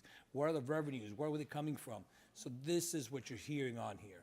And Mr. Chairman, I'll be happy to move this to get this, and I apologize for delaying this process a little bit, but my no vote was really to stir some conversation, to see, to put people on notice that we need to pay attention to what's going on. We just can't continue to do business as usual, especially now that we are facing these budget shortfalls, and to ask people to pay more to cover the holes in the budget that we should have been doing much later. This is where I just don't want that to happen. So thank you, Mr. Chairman, and I'll do the pleasure. If we need my vote to move it forward, we'll move it forward. But that's where we are right now. Commissioner from District 7. Thank you. A few things. I think, Director, it might be a good idea for you to show some of the members after the meeting the collection zones. Because one thing that I brought up when we've talked about this is that it does not cost the same to pick up trash all over Miami-Dade County. There are some zones that are much more expensive, and there is a subsidizing going on. And we've talked about this. I've brought it up, and we've said, look, just be aware of it. I'm not saying that you're going to have a different fee, but I think the commissioners that represent areas where it is more expensive to pick up trash need to be aware that that burden is being passed to other residents of Miami-Dade County in a broader sense. That being said, I think there is also the opportunity in those areas to have a different form of trash collection, specifically to do something with transfer stations, so that we don't have to move trash all the way, north, which is what costs us so much money. So there are opportunities there to make some investments and have some long-term savings, but there has to be the political will, A, to recognize that it costs more to move trash in your district, and B, that you need to do something in your district to deal with that trash. So I'm just putting it out there because we talk about this once a year, and then there's like a form of amnesia, right? Where we forget about it and then we go back to it like a year later. But every time we bring up these issues of what to do with the trash and where to put the trash, then, all of a sudden it's a NIMBYism and nobody wants it and everybody hates it, right? And then we come back here and we talk about how expensive it is to do this work and to move this trash, because every time you touch the trash, it gets more expensive. That's just the nature of how this particular commodity works. That being said, I think that we could do this. I don't want to raise the fee. I don't think we need to raise the fee. I think that we can find the savings and not raise the fee. That's where I'm at. I really do believe that. That being said, I'm willing to put in the work. I'm working on the 2 items. We'll do it. But I think for this particular item, Commissioner Gilbert, I think that we should do 1% so that we have a commitment to work on it and not just the 2%. And then we work on it to see, to get to the 1% and to see if we can do better than the 1%. But I think at a minimum, it should go from 2 to 1. Thank you, Commissioner Regalado. Commissioner Hardiman, you were on deck next. Thank you, sir. When I think about the increase in fees that we've had in solid waste, the sort of concept that comes to my mind is the Great Reset. That was the Great Reset. This board lacked the political courage to raise fees or to increase the amount that residents had to pay in order for them to get the services that they were receiving. For decades, the amount that residents were paying did not cover the need in order for the department to fill its duties to the residents. And so it took a courageous group of commissioners to say, we can no longer allow this to occur this way. People need to understand what the true cost of it is. And so we set the fees in a way that was more conducive to providing the service. Now, we have to become intellectually honest about how we talk about this. Because on one hand, you have the fees, yes, but the fees or the cost of everything is covered by the other hand.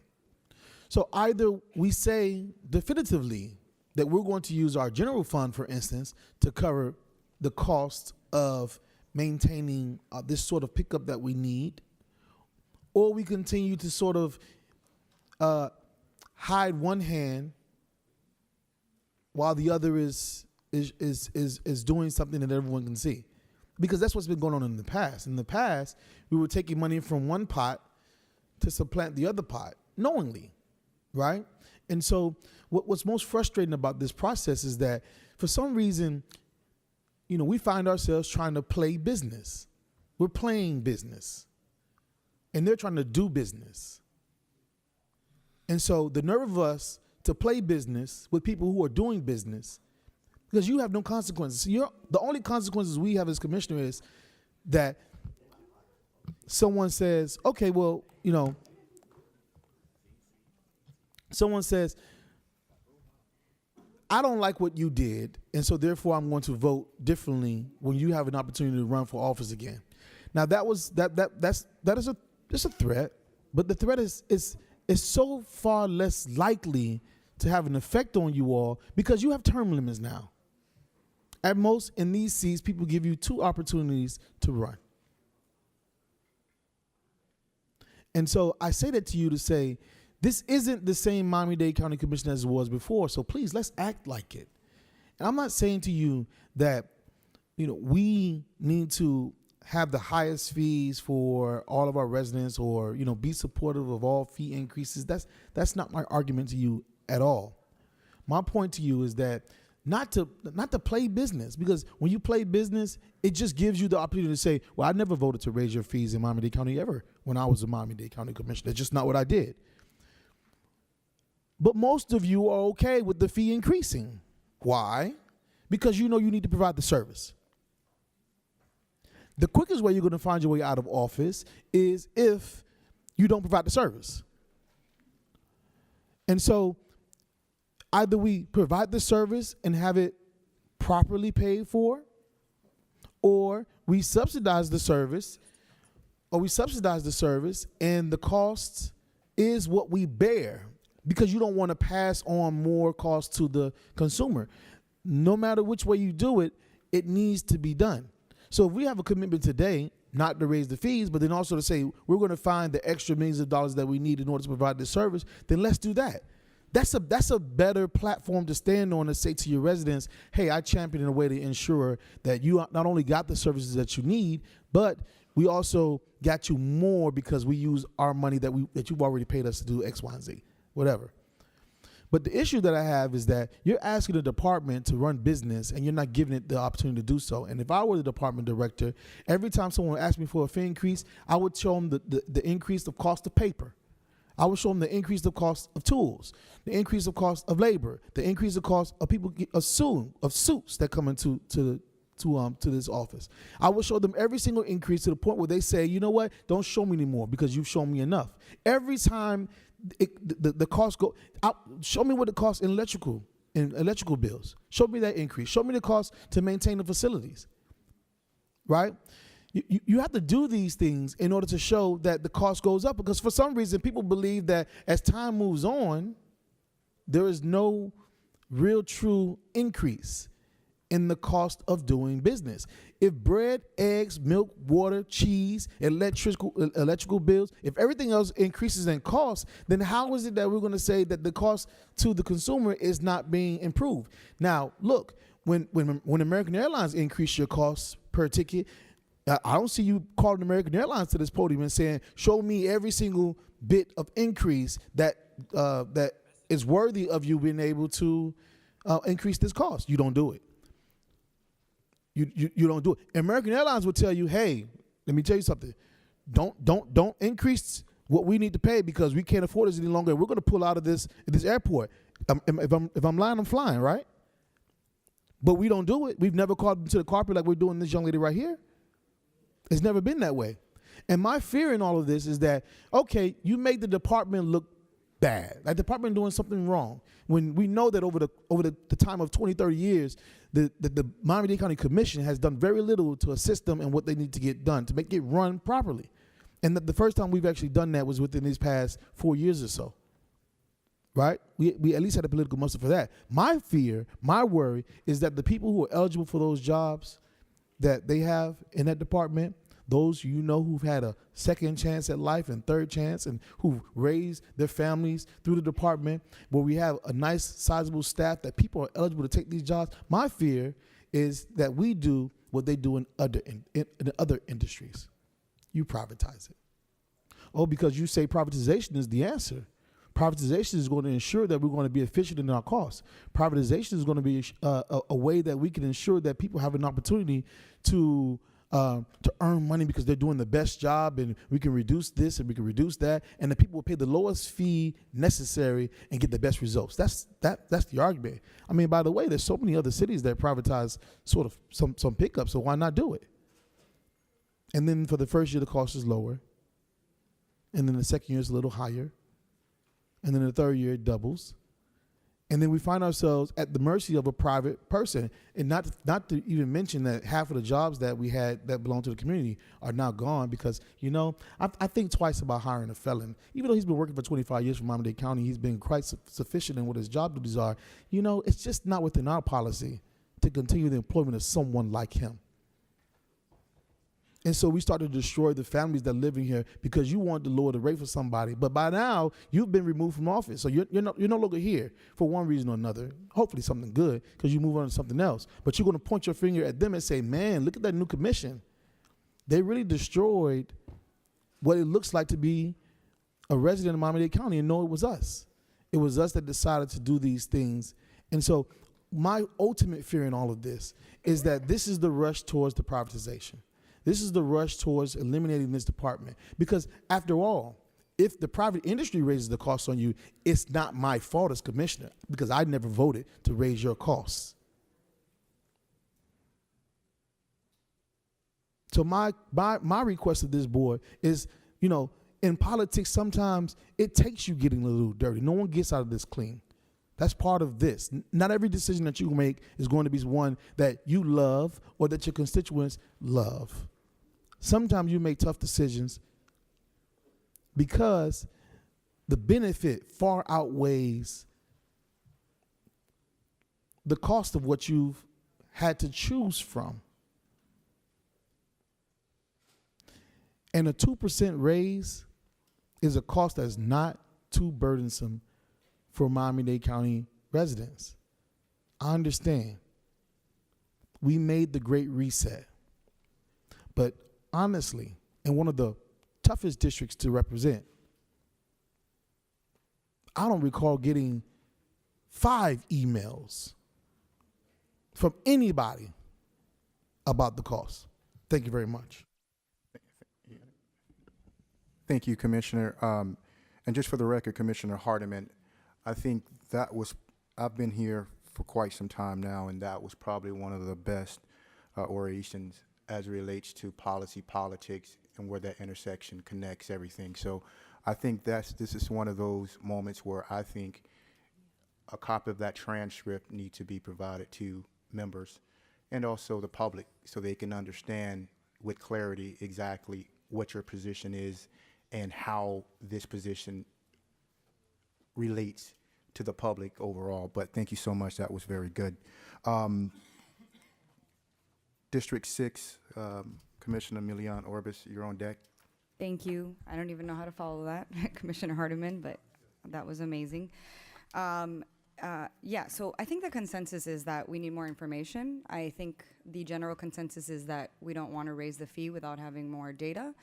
I certainly am not in favor of raising it without understanding better. This item is very skinny, and although it does give you You know, it presents the three options. It doesn't go into any further information. I've been going through it since I sat down here, and I just think we need more information. I'm in favor of continuing to discuss it at committee. I'm happy to sit also and be part of the team that goes through this.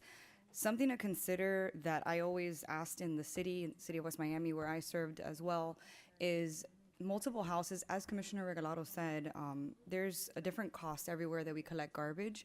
Multiple households have multiple bins, and yes, we charge a one-time fee for an additional bin, but if the truck stops and collects trash in that house for more than one or two bins, that's an additional cost. We now have to dispense with that trash, and that's an additional cost to the truck. It's an additional operations cost. So I would say, if you can add that into the data, what does it cost us to have those multiple collections? What does that look like on paper when you have more than one bin for homes and also for commercial, I would say, to add that when we look at this item again. Thank you. Thank you, Commissioner. Commissioner Gonzalez. Thank you, Mr. Chair. And I think Commissioner Hardeman made an outstanding point. And I think the consensus here is not, we will not higher fees. I think the consensus here is we want to know why we should higher fees. And, he said something that really stuck with me. He said, let's stop playing business. And I think we certainly should stop playing business, but we should start running more like a business. And when I say that, I mean we need to run cash flow positive. We need to make decisions 6 months in advance, as Commissioner Gilbert said. And this is not a play on you, Director. As a matter of fact, I've been not only to your facilities, multiple facilities of yours, but I've ridden in the trucks. And I know the caliber of people that we have working in that department. I wouldn't want to see this department privatized right now. What I would like to see is this department run efficiently. And should this department need more funds to do so, then it should be provided. But just as any other corporation, it should be justified. And so when Commissioner Cohen-Higgins talks about these increases, I mean, in 2020, the rate was at 484. In 2022, we increased it to 509. In 2023, we increased it to 545. In 2024, we increased it to 697. And so now we sit here looking at an increase to 711, which is a really cool number. But I think it's fair to ask why those increases. And so I'm listening diligently to your answer, and you're pointing to the cost of the vehicles. And that's fine. Let's talk about those vehicles. Why have the cost of vehicles come up? What type of vehicles are we using? Through the chair, we have a myriad of different vehicles, but particularly on the garbage side, it's ASL, which we call automatic side loaders.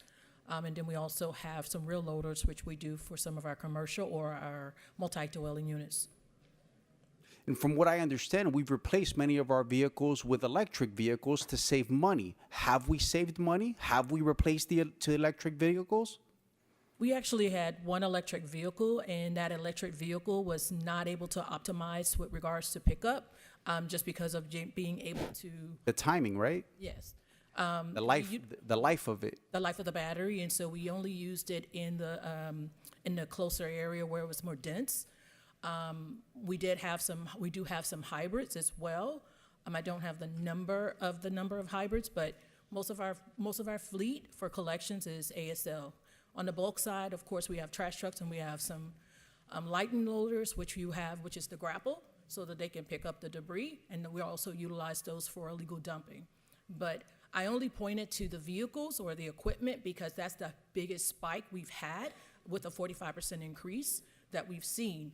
Construction costs is another one that's a huge number. There are other numbers that we can go through I don't have right this minute, and I'm willing to sit down with anyone, but those were the two that are that's one that is the highest, that is an absolute that we have in order to run our operation.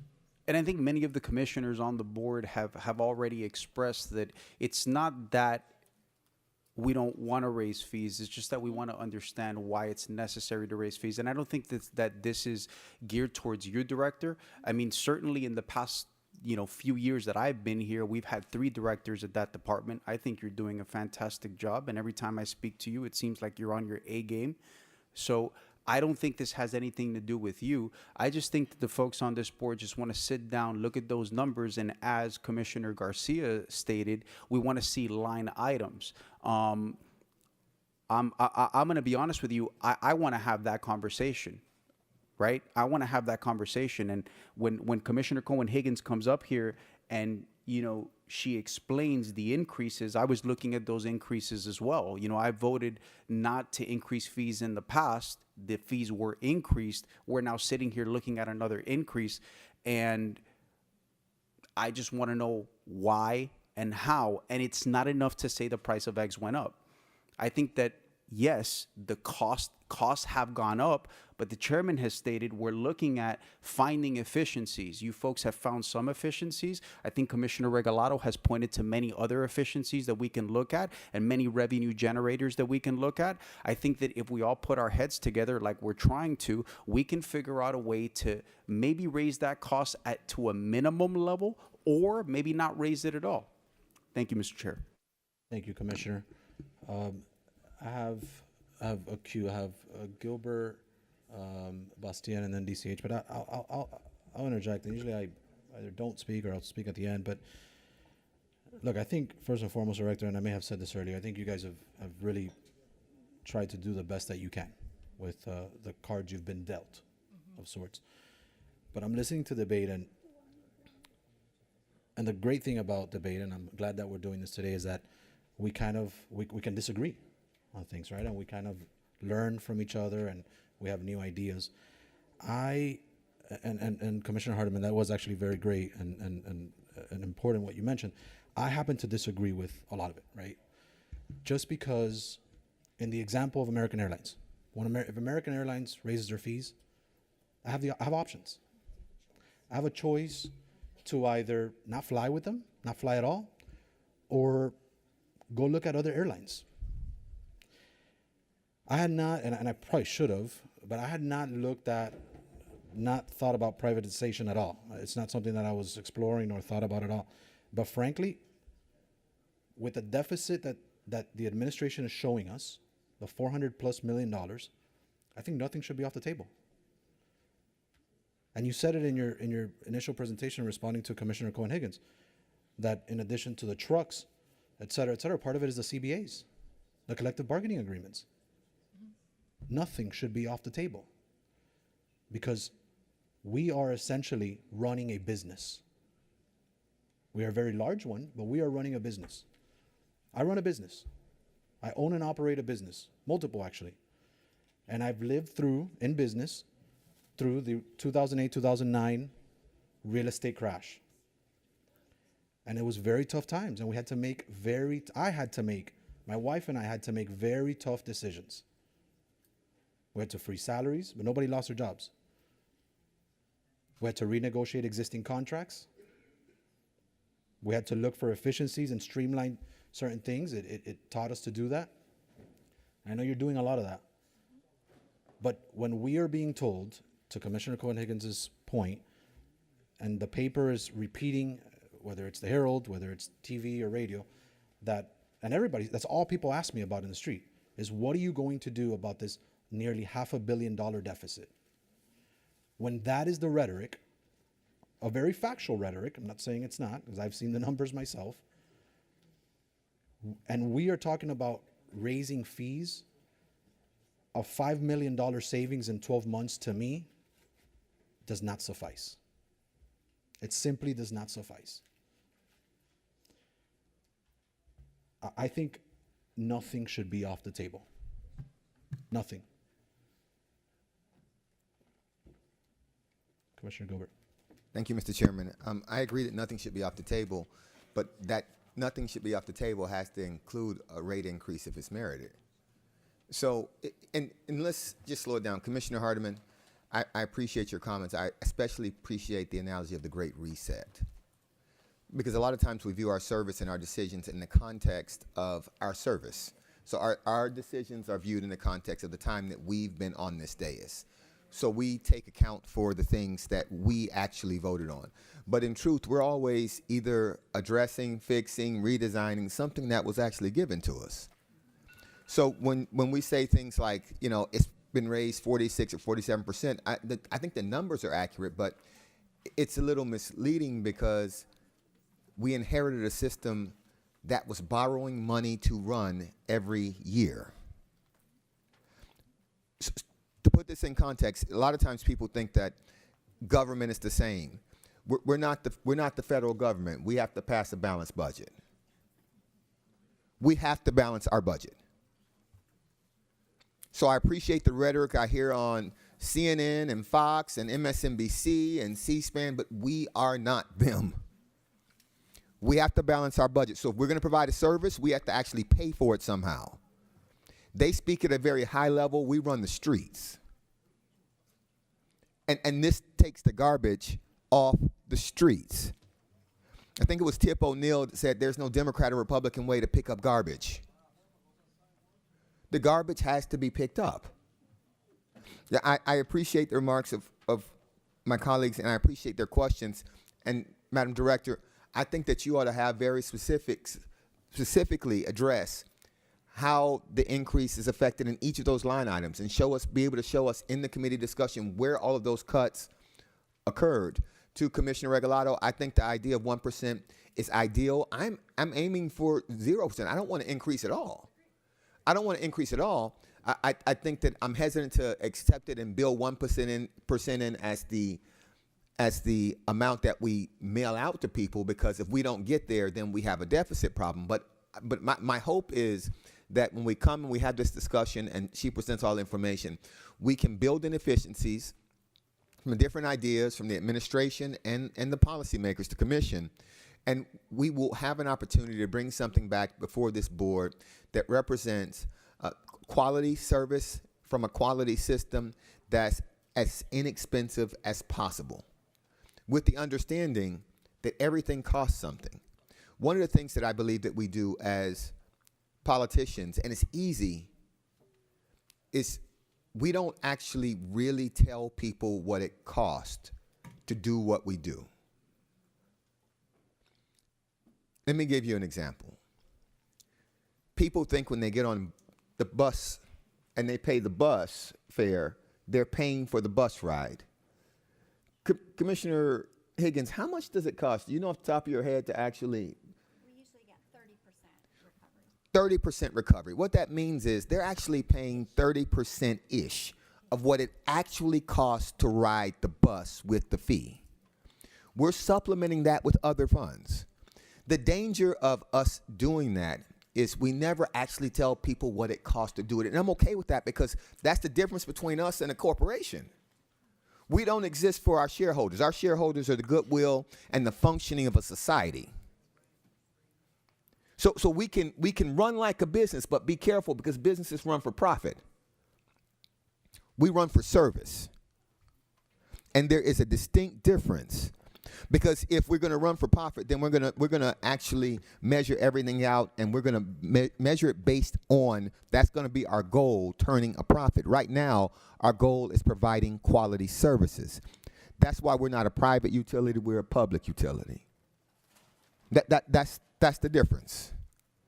And so I think that we can adopt some of those principles, but be mindful that we do things as a community. Commissioner Regalado's point about the districts, in some places it's cheaper to collect garbage and dispose of garbage, is spot on. The reason I hate the conversation is because I hate conversations that divide us into 13 districts and not one county. But she's right. In more remote areas of the county, it's going to probably cost more to do garbage pickup than in the urban core. It absolutely is. I concede that, but we're one county. And we're going to have that conversation, and someone's going to say, well, you know what, my people who vote for me, they shouldn't have to supplement. I'm not in favor of that. We're one county. We're one county. And it all balances out because District 5 has substantially better public transportation than District 1. But they say they pay the same bus fee. They got Metro Rail, they got Metro Mover, they got buses, they probably got some freebies there. They got the little bicycle things. Yeah, they have everything. We all pay the same fees when we get on buses and Metro Rail, though, right? And so it's. I make the point to say that when you're in it as a county, you're in it as a county. When you're in it as one community, you're in it as one community, and there's gonna be a difference. I concede that. I think that it's a dangerous conversation if we start to think about ourselves as 13 districts instead of one county. Because then everything that we do has to be measured based on not just what's good for all of us, but what's good for the people who voted for me. And our responsibility, while we are elected by districts, is to do what's best for the entirety of the county. That is our responsibility. Commissioner Bermudez, I appreciate you not wanting to vote for any increase. I hope that as we go through this exercise and we demonstrate whatever is needed, if there's no increase needed, there's no increase needed, but if they can present sufficient information, we can take some of the ideas and find sufficient reductions. If you look at that and say, you know what, I really don't want to increase, but this is merited because of this, I hope that we can earn each of your votes in that way, with the understanding that I don't want to increase either. But I also want us to be responsible in our governance. And I think that this dialogue is a part of that responsibility. I think it's responsible of us to actually ask the administration to produce a system at a certain level, but with as many efficiencies considered as possible. I think that's a part of this exercise, and I'm completely comfortable with that. I just don't want us to go into this with the preconceived notion that we can keep it at zero, or a preconceived notion that we have to increase it. Either way, I think that's bad, and I think that at some point, and I think that this is probably the year we're going to have to do it. We're going to actually have to have a real conversation about the general fund this year, because independent of the constitutionals, which Commissioner Regalado has been warning us about for the better part of 5 years now, I guess, and the things that came down in the state, the hits on our general fund are significant. So the ways that we typically subsidize things is through our general fund, or we borrow from reserves. We don't really have opportunities to do those things like that anymore. So it's going to be incumbent on us to actually right-size these things such that some of them pay more for themselves, or reduce services. But we aren't the federal government who can print money. We can't print money. Those folks who pick up the garbage, listen, the folks who patrol our streets in police cars, we pay them real checks. And that's a big part of our system and our budget. And so I know, and I hear the rhetoric, and I hear what everybody else is saying around the country, but our responsibility is to make sure this county is run well. And in this county, we need to pay for the garbage to be picked up. As little as possible, but we need to pay for it. Mr. Chairman, I move the item. It's been moved already. I think it's been moved. It's been seconded by Commissioner Higgins. Commissioner Bastien is on queue. If you do you still need to speak, Commissioner? Or? You have the floor. To the chair, thank you so much. I'm very happy that we are having a very respectful and muscle discussion today. Listening to each other's point of view with respect, so I really appreciate that. Director Daniels, I'd like to commend you for the job you've been doing, also for always being willing to meet and then listen to new ideas. Commissioner Hardeman, you've proven today that you're a great orator. Orateur, très bien, très bon travail, very job well done. But I'm gonna push back on something that both you and then Commissioner Gilbert raised when we talked about how the prices of everything in this county, is rising. The prices of food, the price of eggs, they are rising. But I disagree with the fact that because they are rising, then our residents should be able to afford an increase. I disagree with that because I can tell you without a shadow of a doubt that in my district, I don't know for your district, I don't know for District 3, I don't know for District 1, that there are many elderlies on fixed income who cannot afford not even a $5 increase. And this is fact. That is why both times this item came up, I said,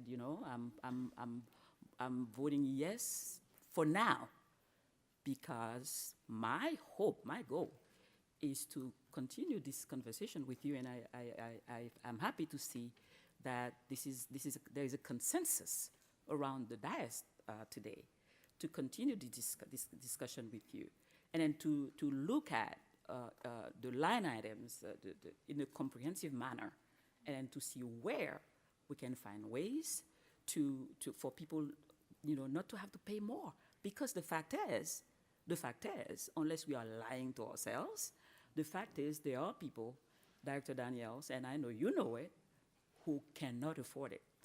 And then I agree with Commissioner Gilbert that we, as policymakers, as commissioners, we are responsible for all our constituents. We cannot say, some can pay $22, we're going to increase it. Some can pay $15, we're going to increase it. Some can pay $10, we're going to increase it. That's not the way it should be looked at. We should consider all of our members, all the constituents as a whole. And then my goal and my hope is to continue to meet with you to see. And then let me say this before I said what I was going to say. I'm willing to look at an increase. I'm willing to do it. I'm not saying that I'm not gonna vote for any increase. I would rather that there not be any increase. However, if there is, no matter how minimal it is, my hope is for us to sit down in the coming days to find out how we can help those elderly who are on fixed incomes, because we know that there are plenty in my district, and then people call me from all the districts, and I know they are out there. So that's why I said let's continue this discussion. This is not personal. We know that you're doing a great job, and we know that you've always reached out to hear our input, which is very good. Let's continue to do it. Let's provide this information that is requested, and together, let us find a better path forward. Because as of now, we still do not have a comprehensive solution on trash. We keep talking about trash. We still do not have a comprehensive solution on trash. And from a business perspective, how can you ask to be increasing fees when you do not really have a solution, a comprehensive solution, a plan moving forward? So all this needs to be taken into consideration. So I'm willing to continue this discussion, just like my colleagues, and then hopefully, whatever decision is made, if there is a consensus for an increase, no matter how minimal, we think about those who cannot afford to pay even $5 more, because they can bypass eggs, but where they have to be able to live and to keep their homes. You know, they have to be able to do that, to maintain their home. Because if they don't have a place to live, where are they gonna go? And if they don't pay you know, whatever increase it is, what's gonna happen to them? So thank you so much for your great work. Thank you, Commissioner. Commissioner Regalado. Thank you. And listen, to Commissioner Gilbert's point, I think trash is very different than a bus, but I agree with you, we are one county. However, I mention the different prices because when it comes to putting that infrastructure in those districts so that we can lower that price, we get a tremendous amount of pushback. So that's why I mention it. I don't mention it to divide. I mention it because if you know that you're being subsidized, you should have the wherewithal to have the difficult conversation with your residents about how we can make this more equitable. And as we look at the county, we need to focus on different areas of the county where it is more expensive to do this work and put infrastructure in part of those places. And that's a politically difficult conversation, but I think that's why we need to have the conversation about the cost. That being said, I'm committed to finding solutions. I already have my items. We'll be reading them after this one, if the chair indulges us. But I think that the way that it's written with the CPI and the 2%, we do not have the sense of urgency that we need in order to move quickly. And that's why my recommendation is a friendly amendment for the 1%. And I think that if we have the 1%, we will have the sense of urgency. And I too want to get to the 0. But at a minimum, let's start somewhere better and work our way from there. And you have my commitment that I'll keep doing this work like we've been doing it. And we have found reductions, and I think we can find more reductions. And it's really just about making this a priority. And I don't care about the national conversation. I've never cared about the national conversation. My issue is this department doing the most that it can before we raise fees? That's my barometer. My barometer is, have we done everything that we can? And my sense right now is that we're not there. And I think that having the trim at the 1% will force us to find that extra percent. And if we can do better, we do better. But I think that's where we should end today, so that we create a sense of urgency and do better for our residents. Thank you, Commissioner. All right, so we have a motion for the entire item, though. Yes. And a second for it. Are we now looking to select an option? No, we weren't looking to select an option. I had a question, though. How much does 1% represent? So we talking, yeah. And not in the actual number, but in the millions. Like, what are we talking about here? And what would that cut look like? Because this is my challenge. I don't, in theory, I don't have an objection to 1% because I'm not tied to 2%. I just don't want to do 1% as a max, and we come in at 1.25%, and then we end up borrowing from the reserve. So that's my only conversation to the director, through the chairman, Well, Commissioner, just to that point, if I'm understanding this correctly, and the administration could clarify, option 3, which is a 0, right, a flat, does not borrow from reserves. It just puts us at a higher risk for the next year, right? But option 3, as I read it here, does not say that we're tapping into reserves. So 1% will certainly not tap into reserves. It doesn't say it on my sheet. I have the memo from the mayor. Option 3, I can read it, but you all have it. This option puts our current level of service at serious risk, as the collection fund will quickly deplete, and the department would be forced to, oh, it does, okay. So it would be forced to use reserves. This year? Next year. Next year. That's what I thought. That's how I thought I understood it. But which budget though? This next budget that we're about to approve? The following budget, through the chair, Okay. the following budget. So the one we're going to approve in September, October. So currently, the rate, the 1%, will yield $7, 2.3 million, and will require then that we would actually have to increase the fee beyond 2% to like 3-4% in the out years. Okay, but year one, Year one, which is not today, that's budget's been approved since last year. right? Budget that we're going to approve in a couple months, which is for the next fiscal year. Will we tap into reserves if we keep it flat then, or just puts us at risk for future years? It puts us at risk for future years. Got it. Okay, so that's what I thought. So anyway, there is a motion. There's a second to move the entire item. I think there's an amendment to the motion to the. It's 2.3, that is my understanding, what she just said, right, is the amount. But did you get your question answered as to the amount of? What's the amount? Clarity on, from the director on what she just said, because I don't think that's what it actually says, but go ahead. Doesn't sound right. What's the clarity? I'm sorry, Commissioner. Yeah. So in the next fiscal year, what you're saying is that it would require us to raise the fee in subsequent years if we don't raise the fee now. It would, right now, if I actually don't raise the fees, then I'm going to have to raise the fees even higher because I would have to tap into my reserves in order for me to cover costs.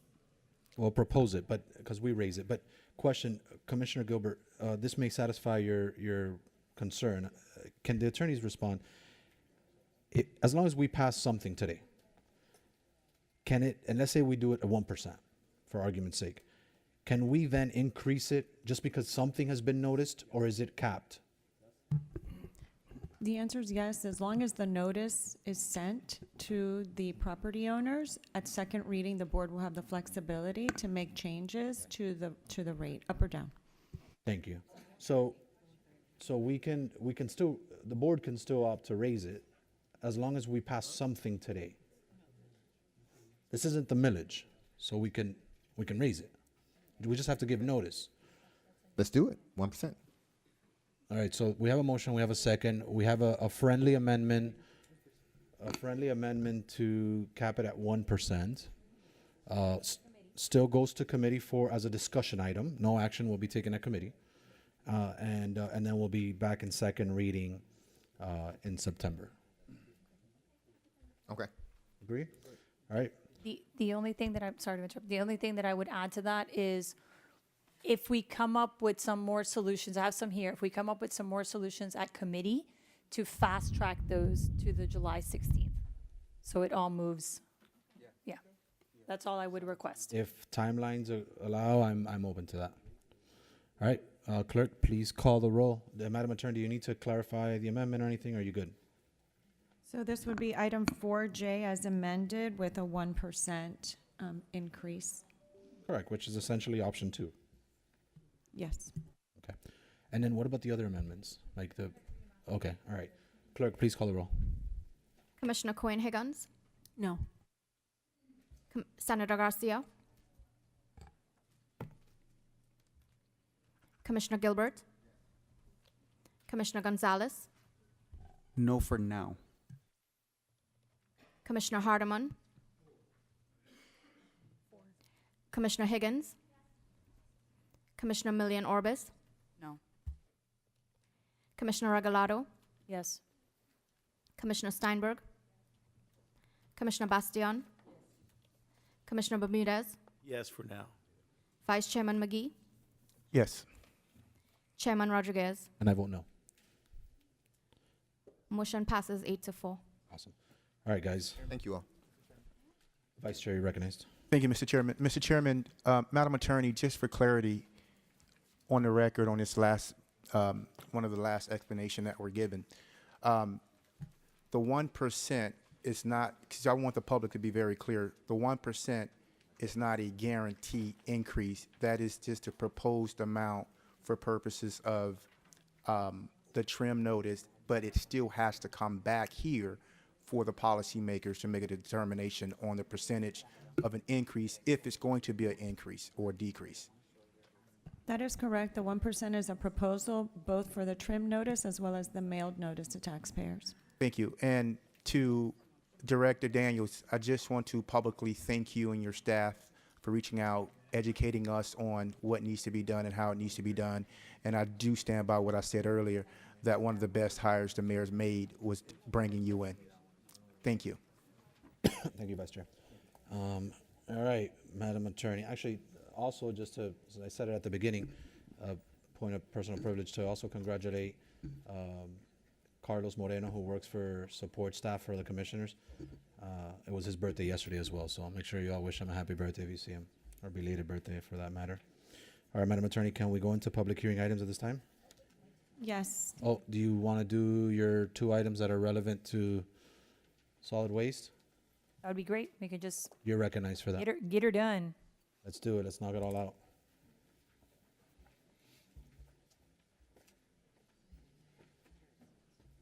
You're recognized to read her motions. Commissioner Regalado moves to direct the county mayor or county mayor's designee to advertise a request for proposals, RFP, for the development of landfill gas conversion by July 8th, 2025.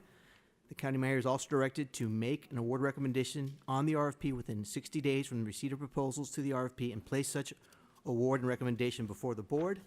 Lastly, Commissioner Regalado also moves to direct the county mayor to advertise a RFP for a revenue-generating contract relating to the sale and conversion of cardboard waste within 30 days. It's been moved by Commissioner Regalado, seconded by Commissioner Gonzalez. All in favor of the motion signify by saying aye. Aye. All opposed, nay. Show that motion passed. Thank you.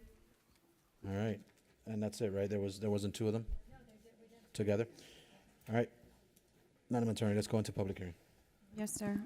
5A is an ordinance relating to the Northwest 79th Street Corridor Community Redevelopment Agency, amending Section 2-29D8 of the code, authorizing the agency to employ agency staff, agents, and other employees and legal counsel and legal staff as the agency may require in accordance with Section 163, 356 Florida statutes, providing severability, inclusion in the code, and an effective date. 5B is an ordinance related to the Northwest 7th Avenue Corridor Community Redevelopment Agency, amending Section 2-1887 of the code, authorizing the agency to employ agency staff, agents, and other employees and legal counsel and legal staff as the agency may require in accordance with Section 163, 356 Florida statutes, providing severability, inclusion in the code, and an effective date. 5C is a resolution approving the plat of Salerno East subdivision. 5D substitute is an ordinance relating to certain reporting requirements, amending Section 2-11.40 of the code related to sunset review of boards, Section 22-7 related to the wage theft program, Section 32-101 related to one-time lifetime adjustments of water and sewer bills, rescinding reporting requirements set forth in the above referenced sections of the code, rescinding the reporting requirements set forth in Section 3 of Ordinance Number 19-17, related to electric vehicle infrastructure requirements, providing severability, inclusion in the code, and an effective date. 5E is a resolution approving the Citizens Independent Transportation Trust's reconsidered recommendation for approval of the proposed 11 projects and an amendment to the fiscal year 2025-29 fiscal year implementation plan, update of the People's Transportation Plan to include those 11 projects. 5F is a resolution approving the plat of Acacia Groves filed by TPG AG EHC 3 Multi-State 2 LLC. 5G is a resolution approving the plat of Presidential Estates West. 5H is an ordinance creating and establishing a special taxing district in the county, generally bounded on the north by theoretical Southwest 190 Street, on the east by Southwest 132 Avenue, on the south by theoretical Southwest 190 Lane, and on the west by theoretical Southwest 132 Path, known and described as Traeger Estates Street Lighting Special Taxing District, identifying services to be provided, authorizing and directing the mayor designee to provide for the installation of streetlights, approving a street lighting agreement with Florida Power and Light, and authorizing the mayor designee to execute the agreement, waiving provisions of resolution number R-13006 and providing for exclusion from the code and an effective date. And 5H1 is the corresponding resolution approving, adopting, confirming the preliminary assessment rules for the district. 5I is an ordinance creating and establishing a special taxing district in the county, generally bounded on the north by Northeast 186th Street, 860, on the east by Northeast 23rd Court, on the south by theoretical Northeast 185 Terrace, and on the west by Oleta River, known and described as Canal by IQ Multipurpose Maintenance and Street Lighting Special Taxing District, identifying services to be provided, authorizing and directing the mayor designee to cause to be maintained and operated various public improvements, and to provide for the installation of streetlights, approving a street lighting agreement with Florida Power and Light, and authorizing the mayor designee to execute the agreement, waiving provisions of resolution number R-13006, and providing for exclusion from the code and an effective date. And 5I1 is the corresponding resolution approving, adopting, and confirming the preliminary assessment rule for the district. 5J is an ordinance creating and establishing a special taxing district in the county, generally bounded on the north by theoretical Southwest 340 Street, on the east by theoretical Southwest 170 Avenue, on the south by Southwest 344 Street, East Palm Drive, and on the west by Southwest 172 Avenue, Northeast 6th Avenue, known and described as Hibiscus Homes Multipurpose Maintenance Special Taxing District. Identifying services to be provided, authorizing and directing the mayor designee to cause to be maintained and operated various public improvements, and providing for exclusion from the code and an effective date. 5K is an ordinance creating and establishing a special taxing district in the county, generally bounded on the north by theoretical Northeast 137th Street, on the east by theoretical Northeast 3rd Avenue, and on the south by Seaboard Acres West Ditch Canal right-of-way, and on the west by Northeast 2nd Court, known and described as Delmas North Apartments, Multipurpose Maintenance Special Taxing District. Identifying services to be provided, authorizing and directing the mayor designee to cause to be maintained and operated various public improvements, and providing for exclusion from the code and an effective date. 5L is an ordinance approving, adopting, and ratifying non-ad valorem assessment rolls, rates, and assessments for 147 certain street lighting special taxing districts in the county for the fiscal year commencing October 1, 2025, and ending September 30, 2026, and providing severability, exclusion from the code, and an effective date. 5M is an ordinance approving, adopting, and ratifying special assessment district rates for certain special taxing districts in the county for rates decreasing or remaining flat for the fiscal year commencing October 1, 2025, and ending September 30, 2026, and providing severability, exclusion from the code, and an effective date. 5N is an ordinance approving and adopting and ratifying non-ad valorem assessment rolls, rates, and assessments for certain newly active street lighting special taxing districts in the county for the fiscal year commencing October 1, 2025, and ending September 30, 2026, and providing severability, exclusion from the code, and an effective date. 5O is an ordinance approving, adopting, and ratifying non-ad valorem assessment rolls, rates, and assessments for 22 certain multipurpose maintenance special taxing districts in the county for the fiscal year commencing October 1, 2025, and ending September 30, 2026, and providing severability, exclusion from the code, and an effective date. 5P is an ordinance approving, adopting, and ratifying non-ad valorem assessment rolls, rates, and assessments for 11 certain security guard special taxing districts in the county for the fiscal year commencing October 1, 2025, and ending September 30, 2026, and providing severability, exclusion from the code, and an effective date. 5Q is an ordinance granting petition of Lennar Homes LLC for establishment of a community development district generally bounded on the north by Southwest 336 Street, on the east by theoretical Southwest 194 Avenue, on the south by theoretical Southwest 340 Street, and on the west by Southwest 197 Avenue, Richard Road, creating and establishing Acacia Grove Community Development District, providing for name, powers, and duties, providing description and boundaries, providing initial members of Board of Supervisors, accepting proffer declaration of restrictive covenants, providing severability, exclusion from the code, and an effective date, and 5Q supplement. 5R is a resolution taking action on Class 1 permit application by Speyside Investments Corp. for the removal of mooring and fender piles and the installation of a boat lift and associated boarding platform located at 4575 Sable Palm Road. 5S is a resolution taking action on a Class 1 permit application by the Florida Department of Environmental Protection for the filling of tidal waters in association with repairs to the Barnacle State Park Historic Boathouse and the replacement of a dock located at 3485 Main Highway.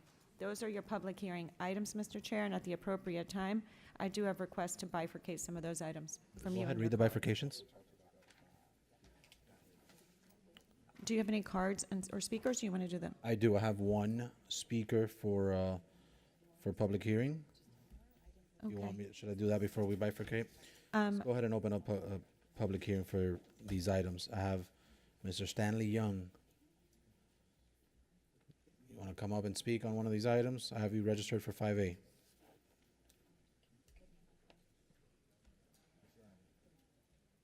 And you're a veteran, Mr. Young, so you know the drill. Your name and address. You have 2 minutes to speak.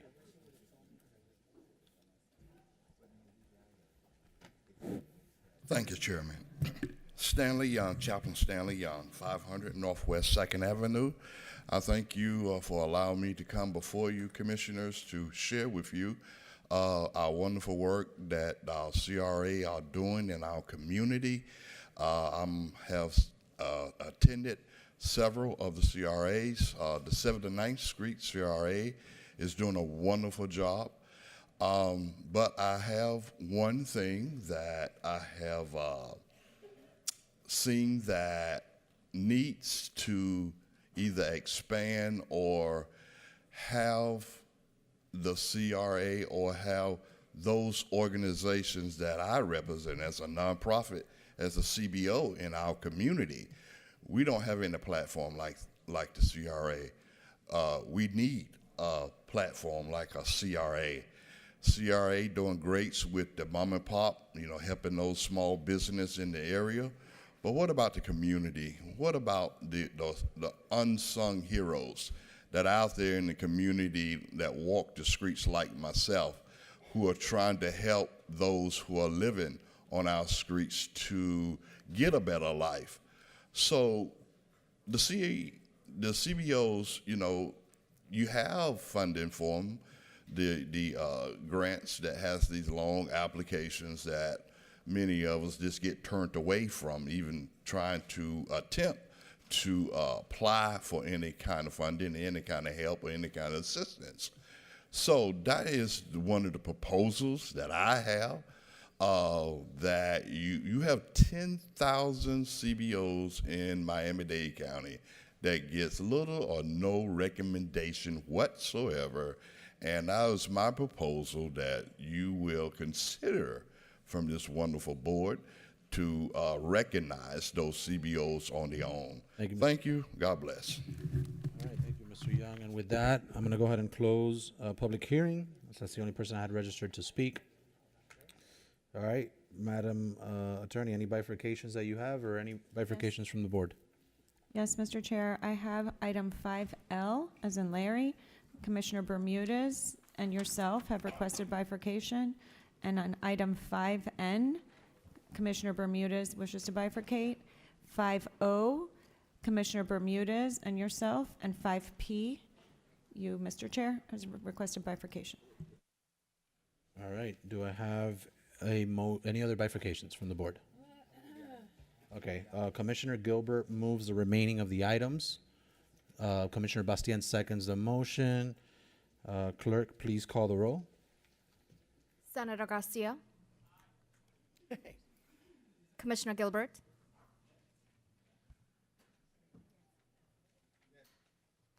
Commissioner Gonzalez. 4.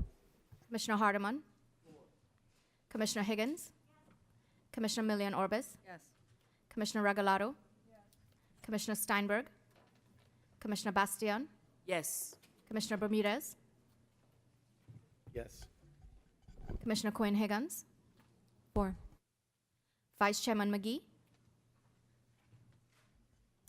Chairman Rodriguez. I vote yes. Motion passes unanimously. All right, Commissioner, let's see, 5L. It's a department item. All right, do I have a motion on 5L? All right, it's been moved by Commissioner Gilbert, seconded by Commissioner Bastien. Any discussion on this item? You just pulled it to vote no? Bifurcated to vote no? All right, clerk, please call the roll. Commissioner Gilbert. Commissioner Gilbert, I'm sorry. Commissioner Gonzalez. 4. Commissioner Hardeman. Commissioner Higgins. Commissioner Milian Orbis. Commissioner Regalado. Commissioner Steinberg. Commissioner Bastian. Yes. Commissioner Bermudez. Nope. Commissioner Cohen Higgins. I vote no. Senator Garcia. Vice Chairman McGee. Chairman Rodriguez. I vote no. Motion passes 10-2. All right, 5N, do I have a motion on 5N? Wasn't there 3 no's, isn't it? I'm sorry, Chair. What was your vote? I was a no. Okay. I'm sorry. So motion passes 9-3. Commissioner Gilbert moves item 5N, seconded by Commissioner Bastien. Any further discussion on this item? Seeing none, clerk, please call the roll. Commissioner Gonzalez. 4. Commissioner Hardeman. Commissioner Higgins. Commissioner Milian Orbis. Commissioner Regalado. Commissioner Steinberg. Commissioner Bastian. Yes. Commissioner Bermudez. Yes. Commissioner Quinn Higgins, Yes. Senator Garcia, Commissioner Gilbert, Vice Chairman McGee, Chairman Rodriguez. I vote yes. Commissioner Bermudez, you know you pulled this item, right? Okay. Okay. Motion passes unanimously. All right. 5-0 is a department item. Commissioner Gilbert moves 5-0, seconded by Commissioner Regalado. Seeing no further discussion, clerk, please call the roll on 5-0. Commissioner Hardeman, Commissioner Higgins, Commissioner Milian Orbis, Commissioner Regalado, Commissioner Steinberg, Commissioner Bastian, Yes. Commissioner Bermudez, No. Commissioner Quinn Higgins, No. No. Senator Garcia, Commissioner Gilbert, Commissioner Gonzalez, 4. Vice Chairman McGee, Chairman Rodriguez. I'm a no. Motion passes 10-3. Okay, and 5P, Commissioner Gilbert moves it, seconded by Commissioner Higgins. Seeing no further discussion, clerk, please call the roll on 5P. Commissioner Higgins, Commissioner Milian Orbis, Commissioner Regalado, Commissioner Steinberg, Commissioner Bastian, Commissioner Bermudez, Yes. Commissioner Quinn Higgins, No. Senator Garcia, Commissioner Gilbert, Commissioner Gonzalez, 4. Commissioner Hardeman, Vice Chairman McGee, Yes. Chairman Rodriguez. I'm a no.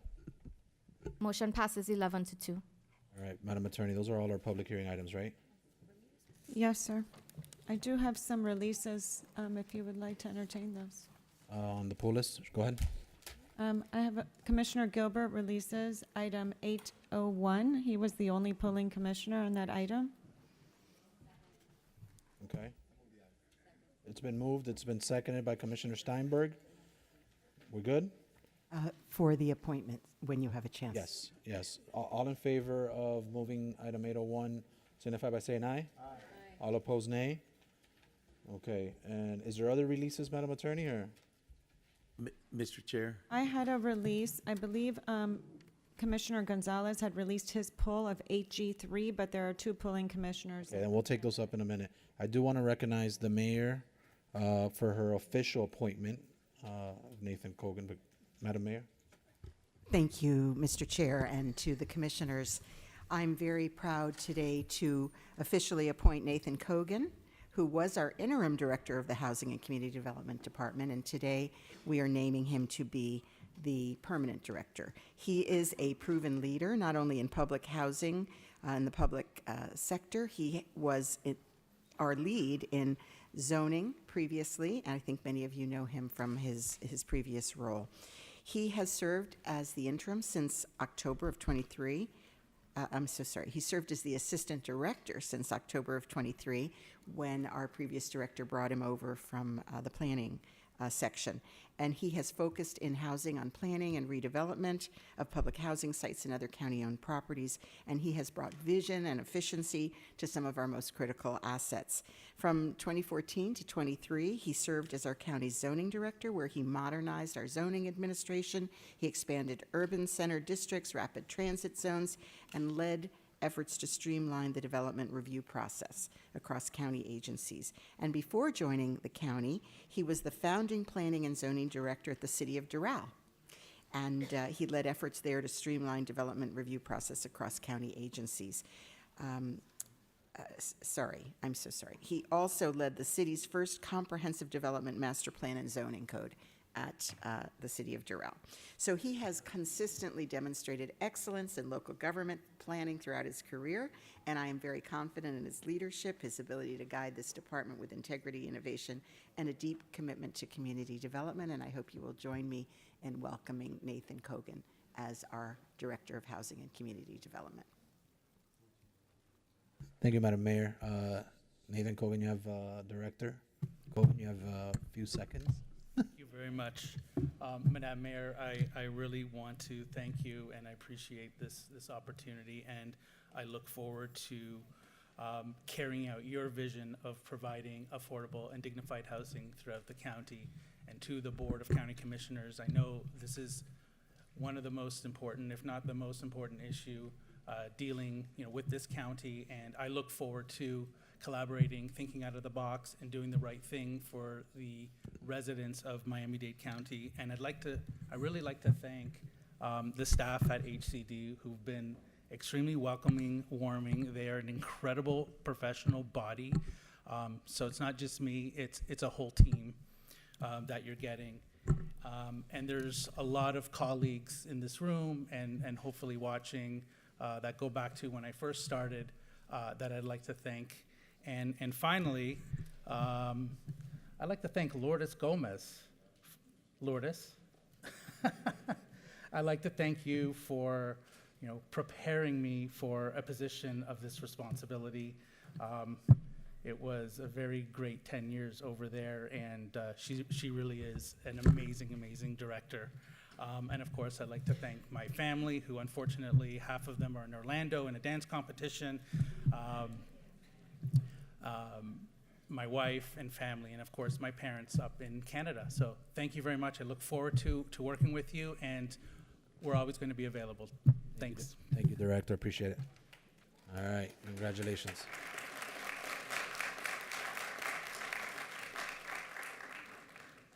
All right. Thank you, Madam Mayor. Mr. Attorney, I was about to say Madam Attorney, but you all play tricks on us.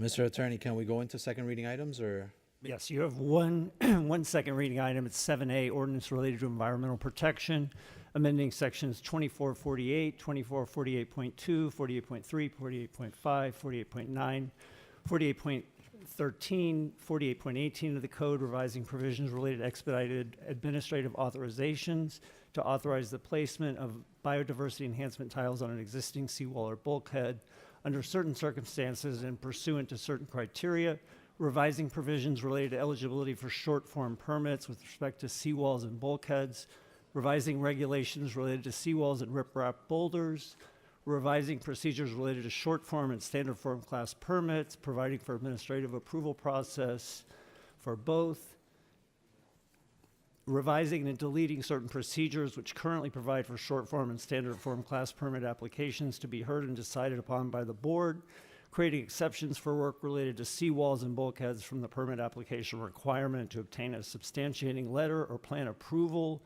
from the mayor or designee to ensure that seawall or bulkhead permits are processed expeditiously and requiring reports, directing the mayor designee to notify respective district commissioner of certain seawall or bulkhead permit applications that remain pending beyond specified timeframes, providing severability, inclusion in the code, and effective date, 7A. All right, thank you, Mr. Attorney. All right, so only one item, so no need to bifurcate. Do I have a motion? I'll move my item, thank you. All right, it's been moved by Commissioner Higgins, seconded by the Vice Chair.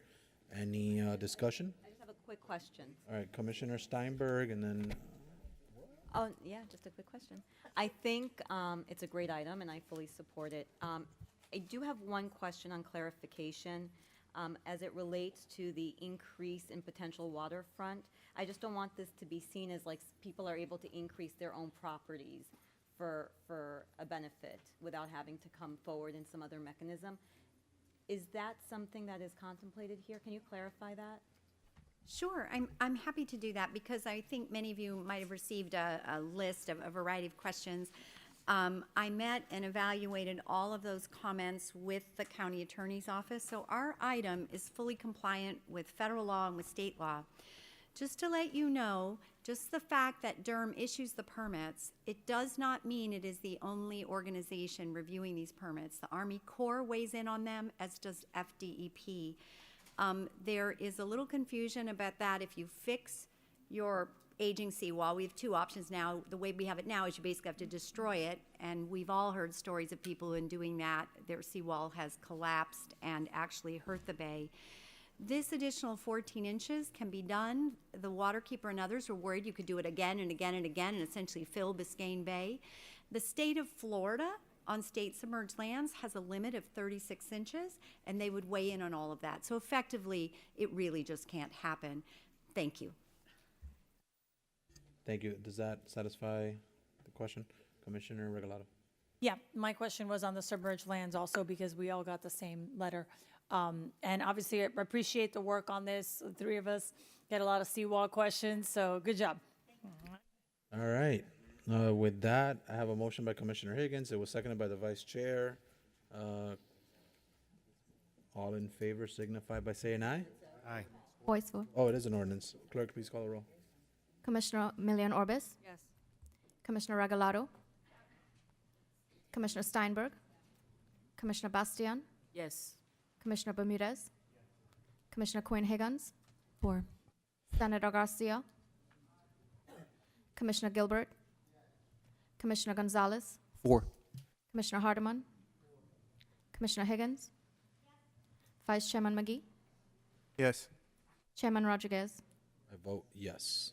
Motion passes unanimously. All right. All right, Mr. Attorney, shall we move into the pool list? Next item is 3A3 in the supplement. All right, Commissioner from District 12. Commissioner from District 12, you're recognized as the pooling commissioner on 3A3. Yeah, this is very simple. I just wanted to co-sponsor it. I don't know where Senator Garcia's at. I was trying to get to that before. Prime co-sponsor it because it's an issue near and dear to my heart. So.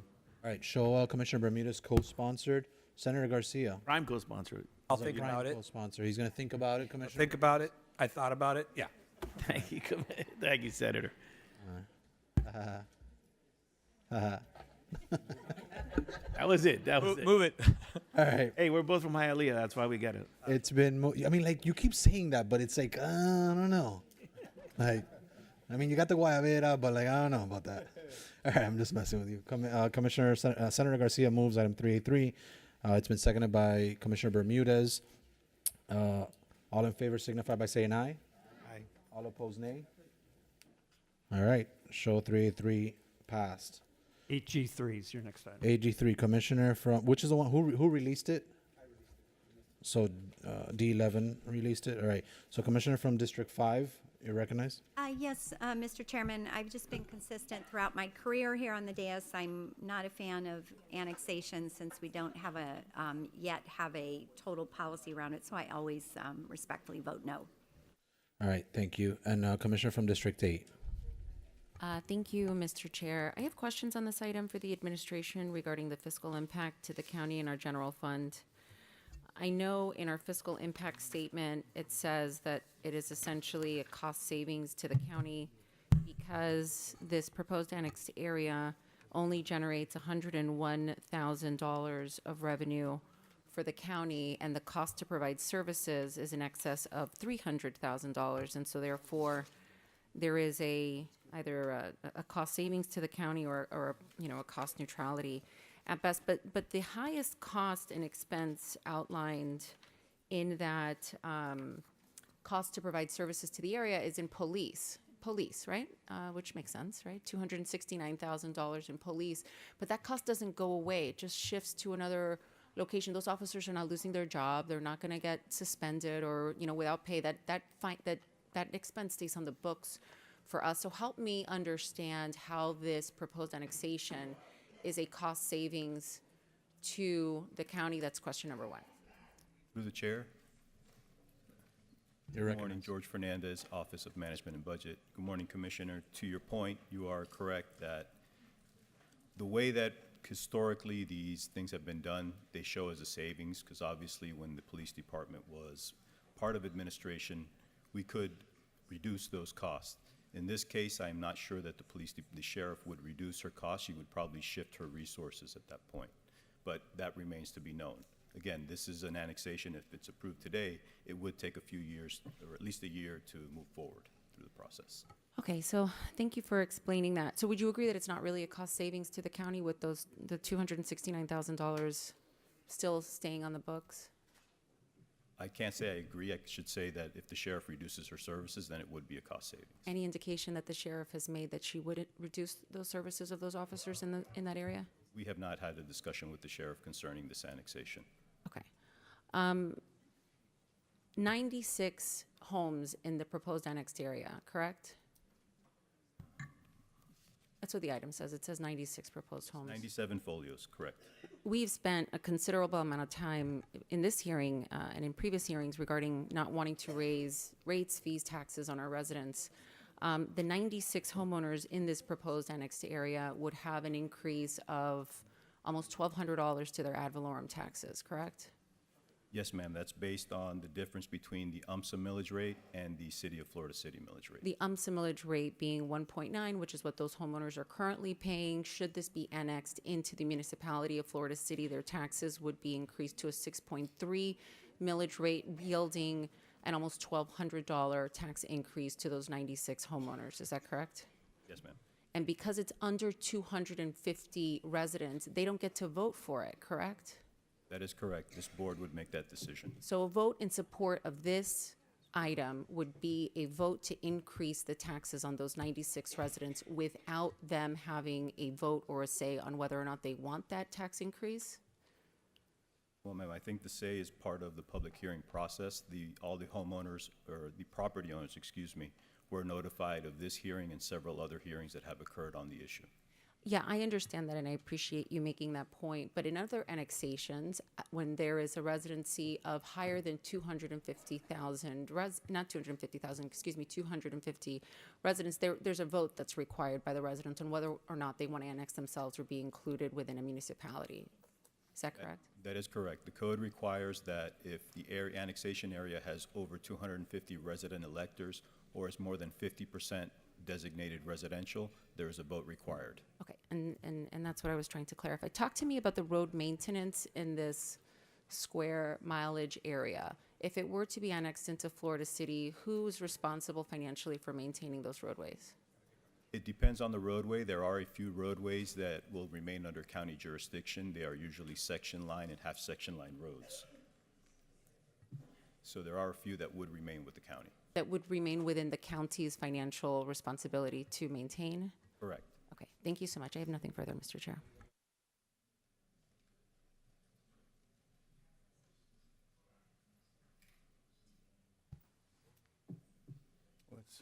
What's my item? So, Commissioner Higgins, do you mind taking control of the chair? Sure, you may never get it back. All right, colleagues, would you like to talk about your item a little bit, Mr. Vice Chair? Thank you, Madam Chair. Just to bring clarity and thank you. George, a few questions were just asked of you, and I just want to make sure we have clarity here. As it relates to the cost of police, that question came to you from one of my colleagues. The city of Florida City has its own police department, correct? That is correct, sir. And if this is annexed into Florida City, there is part of the interlocal where the city of Florida City has agreed to take on this particular area with the city of Florida City's police department, correct? That is correct. That would follow through the interlocal agreement. And so Thank you. There's a second question that came about as it relates to notice. The county code requires if there are 250 people, residents residing in a particular area, that has to go to a vote. But for those areas, particularly talking about this particular area where we're talking about less than 97 people, is it safe to say that the county has provided ample opportunities for those particular residents to come out and make their positions known as it relates to this particular item? yes, sir. We notified them of the public hearing. We sent letters, and we also place ads in the paper. Okay. Just a few more questions, and we'll be ready to go. We hear this idea that there's an increase into property taxes, the increase of property taxes, the increase of property taxes. For clarity, what we're simply saying is AMSA, which is the lowest millage in all of the county, no one can beat that particular price. What we're simply saying is that the people, the 96 people who are found within that area, if they're owners of one of those particular folios, they would be brought up to the Florida City millage rate in that particular area. Is that safe to say? That is correct, sir. Instead of paying the UMSA rate, they would pay the Florida City rate. Okay, so it's not that what we could possibly have interpreted from the question that additional rate on top of the current Florida City rate was being proposed. What we're hearing simply is we're bringing everything to par to the current Florida City millage rate. accurate? That is correct, sir. And the final question that I want to make sure we're understanding and is that this vote is just to get it to the next level where there will be more negotiations between the county and the city. And during that time of negotiating, the city and the county would determine through an interlocal agreement on whose responsibilities they're going to be as it relates to water, sewer, roads, utilities, and other things of that nature, correct? That is correct, Commissioner. This brings it to that next level where we would prepare an ordinance and an interlocal agreement for consideration by the board. Thank you. Colleagues, I have no further questions. I think this is a straightforward item. As we heard, this is a cost savings to the county based on the representation we've heard and also based upon a memo that was provided by the mayor's office here. And I would ask for your support to get it to the next level, to allow for them to have a conversation and bring this item back so we can have a public hearing, another public hearing that can also get the people back out who may have an objection and/or support for this particular item. All right, with that, do you move the item, Yes. Vice Chair? Yes. The Vice Chair moves item AG3. It's seconded by Commissioner Gilbert. And then are you looking to discuss? You have the floor. Mr. Chairman, I don't necessarily view any of my votes in a vacuum, right? So they all kind of exist together. And I understand our land use policies and how they interact with how we value property and the services that we provide. So when we get this analysis from the administration and they analyze it saying that it's a cost savings, what they're really saying is it's a cost savings as developed currently. That is what they're saying. And this is going to come up in another item also later today. It's a cost savings as the land is developed now. And so it's always interesting because we know that at some point we're going to upzone most property. And I'll support this. I'll support Commissioner McGee. I'll support the item. But we need to always make these decisions with the understanding that we are affecting the general fund of the county. And I'm okay with that because my city was created in 2003. I was the mayor of Miami Gardens. We wanted better services. We decided to tax ourselves more for better services. The county said that it wasn't going to be a successful city. You know, they got more in reserves than the county apparently now, percentage-wise. So it's fine. Yeah, we managed to figure it out in Miami Gardens. So I believe in incorporation. I believe in annexation. But we need to be aware that when we pass these items, most items that we pass affect the general fund. And so we don't see them necessarily in connection with our budget conversations, but they're all inextricably intertwined. And so I'm comfortable voting for this. I trust the commissioner on his assessment of the region. He knows it better than I would. The residents, if they have a problem with the tax increase, they could come out now. They could come out during interlocal. If they have a problem with the services that are going to Florida City or staying with the county, they have the opportunity to participate in the conversation. So I accept the process as is, but I just want us to vote with clear eyes on this one. Thank you, Mr. Chairman. Thank you, Commissioner Gilbert. All right, so we do have a motion. We have a second by Commissioner Gilbert. Any further discussion? You're recognized. I have a question on the procedure. Thank you, Mr. Chair. Is this coming back before the board for another vote, or is this the final hearing and the final vote on AG3? I understand it's coming back, right? Through the chair, two items would come back before the board, an interlocal agreement and an ordinance to effectuate the annexation. And the annexation, if it's the will of this board, it requires an ordinance to be effectuated. All right, thank you. And Vice Chair, just to stay consistent with, I represent 100% of UMSA, and I have not supported incorporation or annexation in the past. So I probably just to stay consistent, I do like the fiscal impact memo, but obviously some concerns are raised about Commissioner Gilbert raised, et cetera, et cetera. So, but with that, we have a motion, we have a second. All in favor signify by saying aye. Aye. All opposed, nay? No? Nay, but I think the ayes have it, so, all right. Commissioner from District 8 on 8P3 as a pooling commissioner. This is the department on the liquid waste hauling. 8P3. Thank you, Mr. Chair. I pulled this item so that our director can make a quick statement. Thank you. Director, you recognize?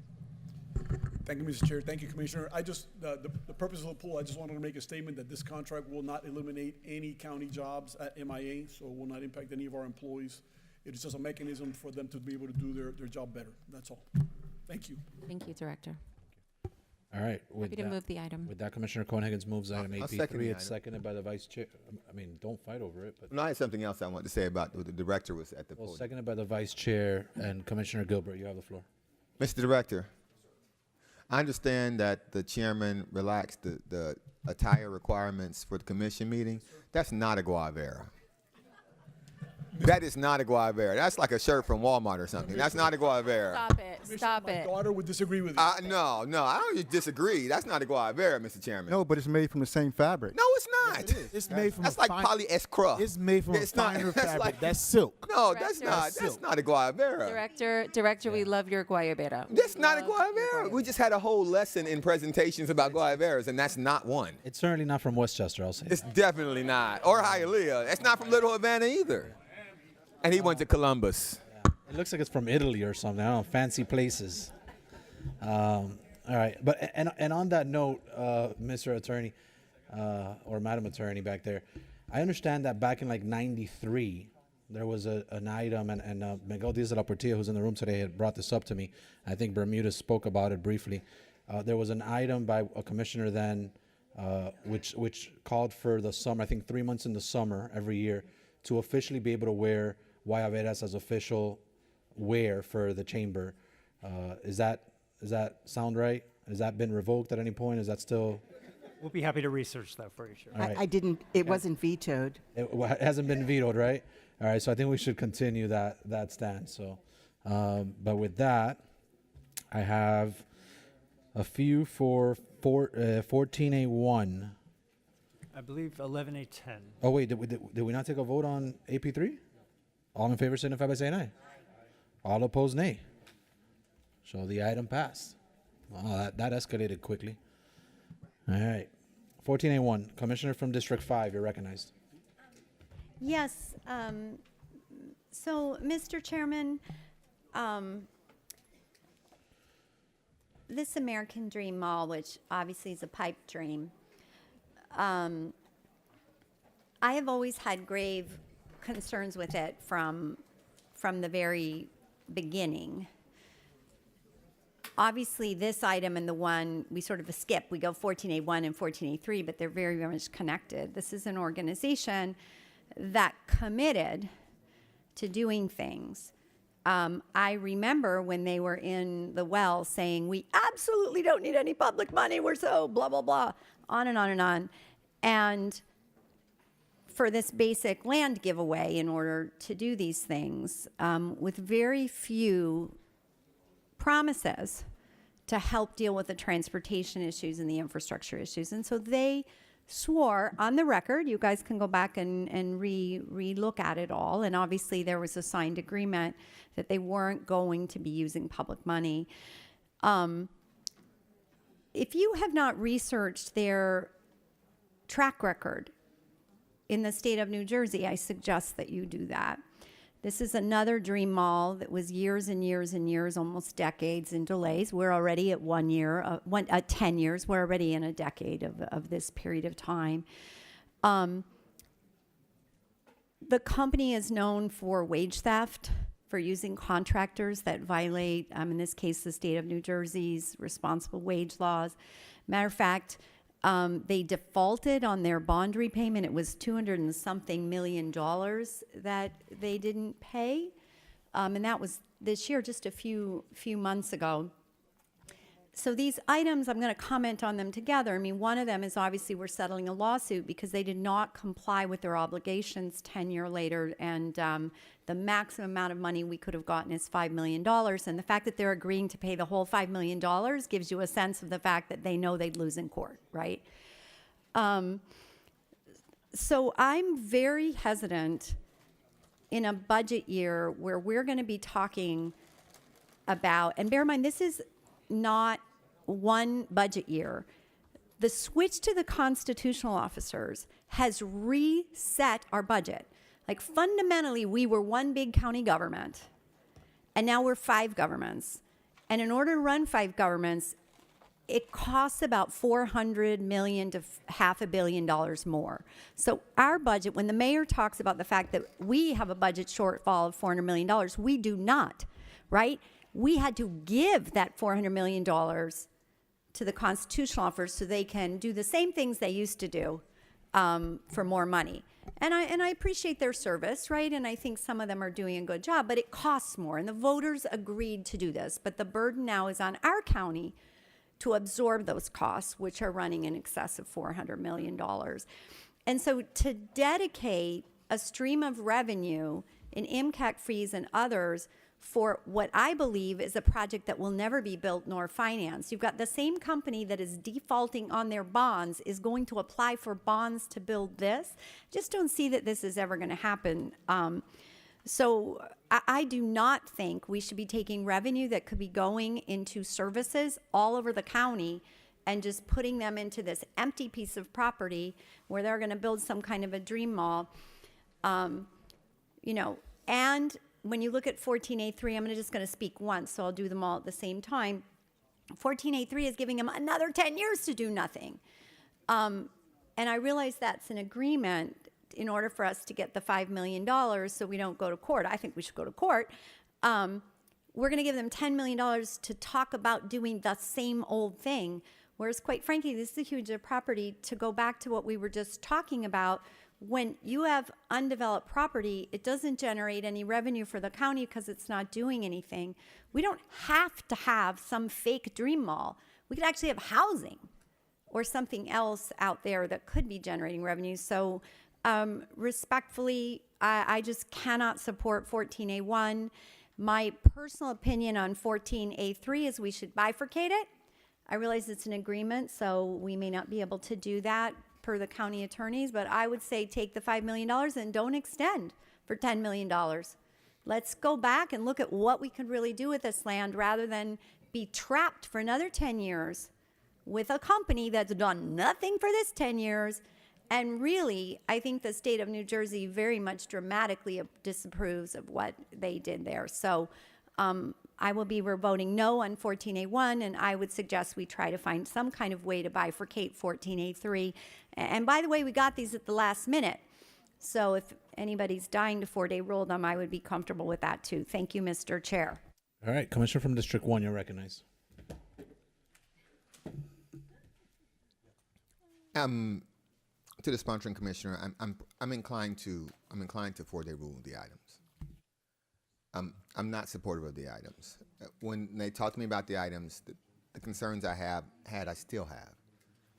I don't generally like going back into agreements unless there's something else that's being added to.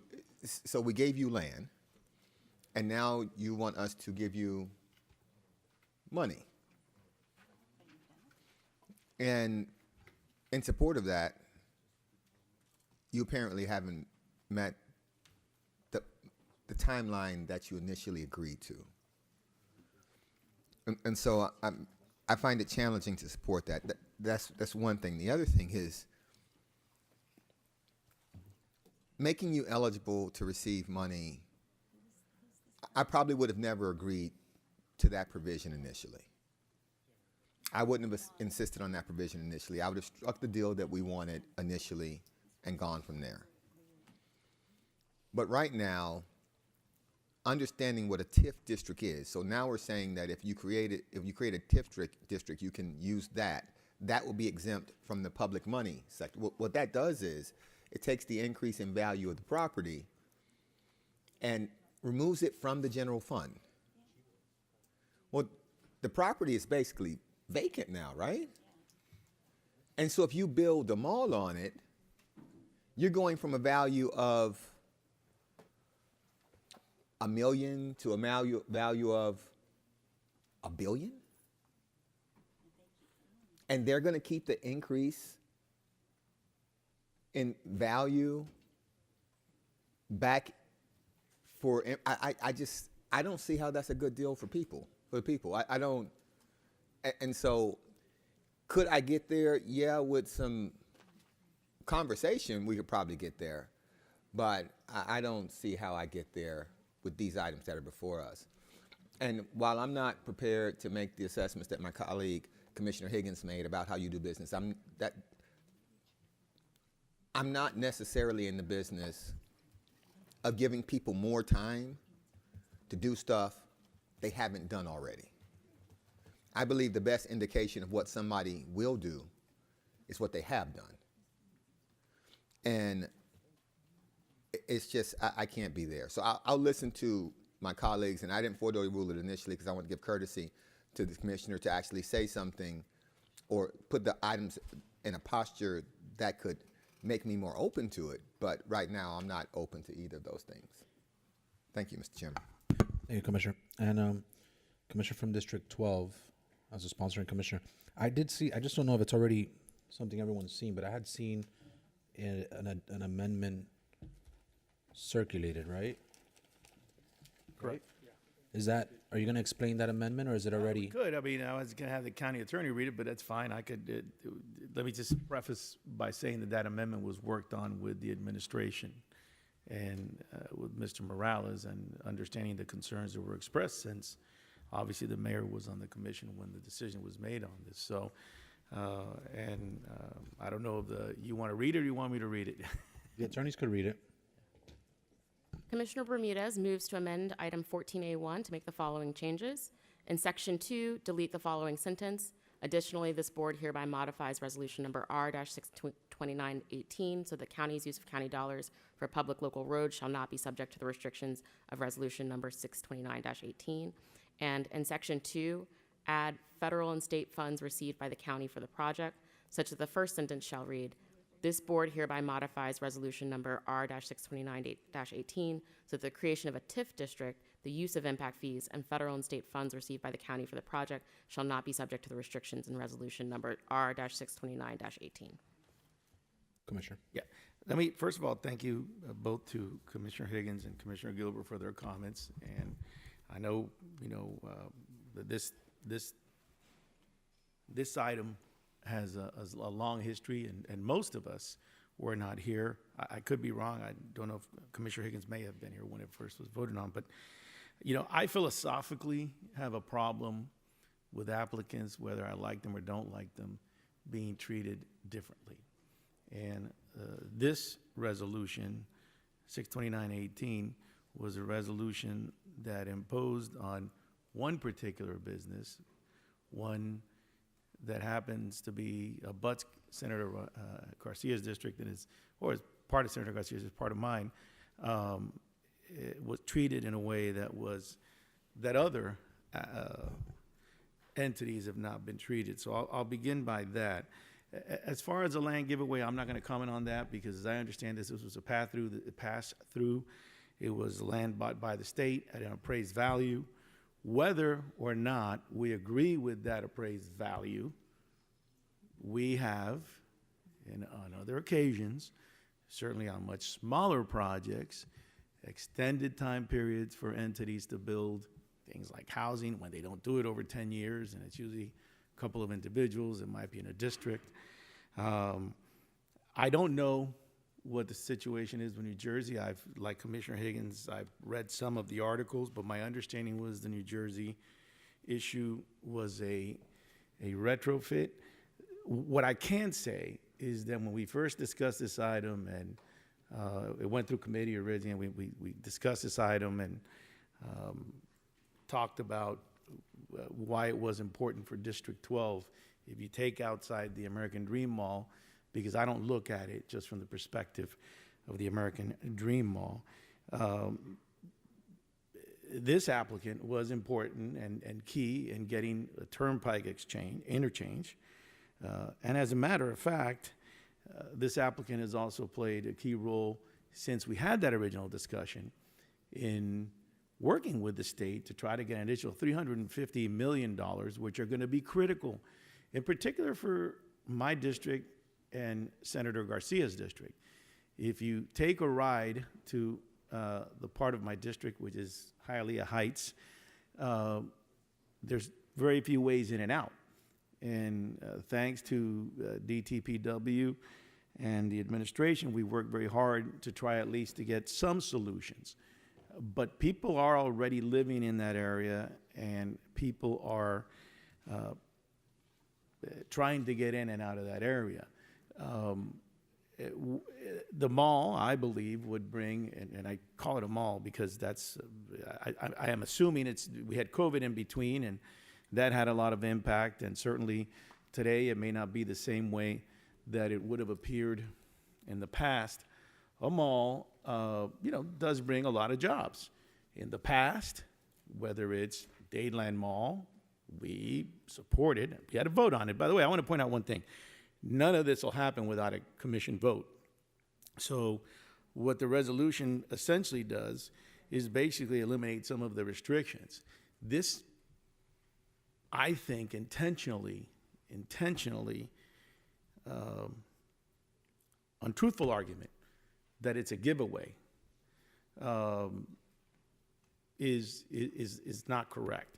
One has every right to say this applicant may not be someone I support because X, Y, and Z, but we have to remember that even in the case of other malls, in fact, in a mall in my district, which is also owned by the same owner as Dadeland Mall, there was exchanges built off and worked with the state off 25th, off 12th.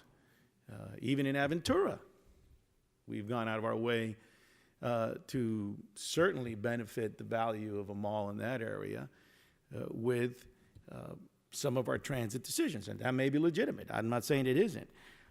My intent is to try to get some of these roads built. If in the end, as Commissioner Higgins says, even after, and it is tied to 14A3 because one is tied into the other, obviously, because one's a settlement of a lawsuit. If in the end they can't build it, it's still their land. I just want to make sure everybody understands that. This is not land we are getting back. This land does not belong to us. It belongs to the entity that is attempting to bring to build the American Dream Mall. But more important than that, the roads in that area, whether it's for this entity or some of the other landowners in that area, whether we build housing or whether we build a smaller version of this or this same version, will still require decisions by this Board of County Commissioners. And one of the things, and I want to thank the administration that we talked about, was working on the language that made it very clear that it still requires this board to make decisions. I'm trying to get roads built. I think Senator Garcia can tell you that if you take a drive up there, you're going to find out that, we don't have the luxury of having rapid transit. We can tell you that you got to get in and out, and the growth of that area, and that area is growing. The people there, which, by the way, the majority of the people there, including the city of Hialeah and the other entities near that area, supported the American Dream Mall. I wasn't here when that decision was made. I can tell you that from my perspective, to treat one applicant different than another, I don't think is proper. That doesn't take away from the fact that you may have your opinions, and I thank both Commissioner Gilbert and Commissioner Higgins. Commissioner Gilbert for certainly be open to listening to the reasoning for this. The difference of the language now basically just modifies the resolution to give us the opportunity to use some things that we've used in the past for other owners. There's nothing different. Nobody's getting a freebie. We're not giving them free money. They're not getting a free ride. And by the way, I'm not going to speak for them, but again, it's their land. So they're, in the end, I don't know what we would try to do with it or anybody else would try to do with it, but they have to buy it from them anyways. I think, and having gone to Tallahassee this year and spoken to the FDOT director, who understands that with the support of a resolution like this one, then we have a shot at getting $350 million, not for this mall, but for the roads in the area, for the interchanges that we need, because this is not the only one, and we can move up some of these things on the programming, I think is a win. If in fact they don't build the mall, it's going to be their problem. It's not going to be ours, you know, but if in fact they help us get those roads, and maybe they have a better opportunity to build the mall, maybe even getting those roads, they still don't have an opportunity to build the mall. But again, that's not going to be our concern. My concern is when this becomes only about the American Dream Mall and where words are thrown around like subsidies, you know, I think that that's very disconcerting to me, because looking at the history of this, and I saw the video, and a decision was going to be made, and at the last second, a commissioner made a change on, I don't know why, but applied a rule that had never been applied to or anybody else that I know of with a project of this size in the past. So,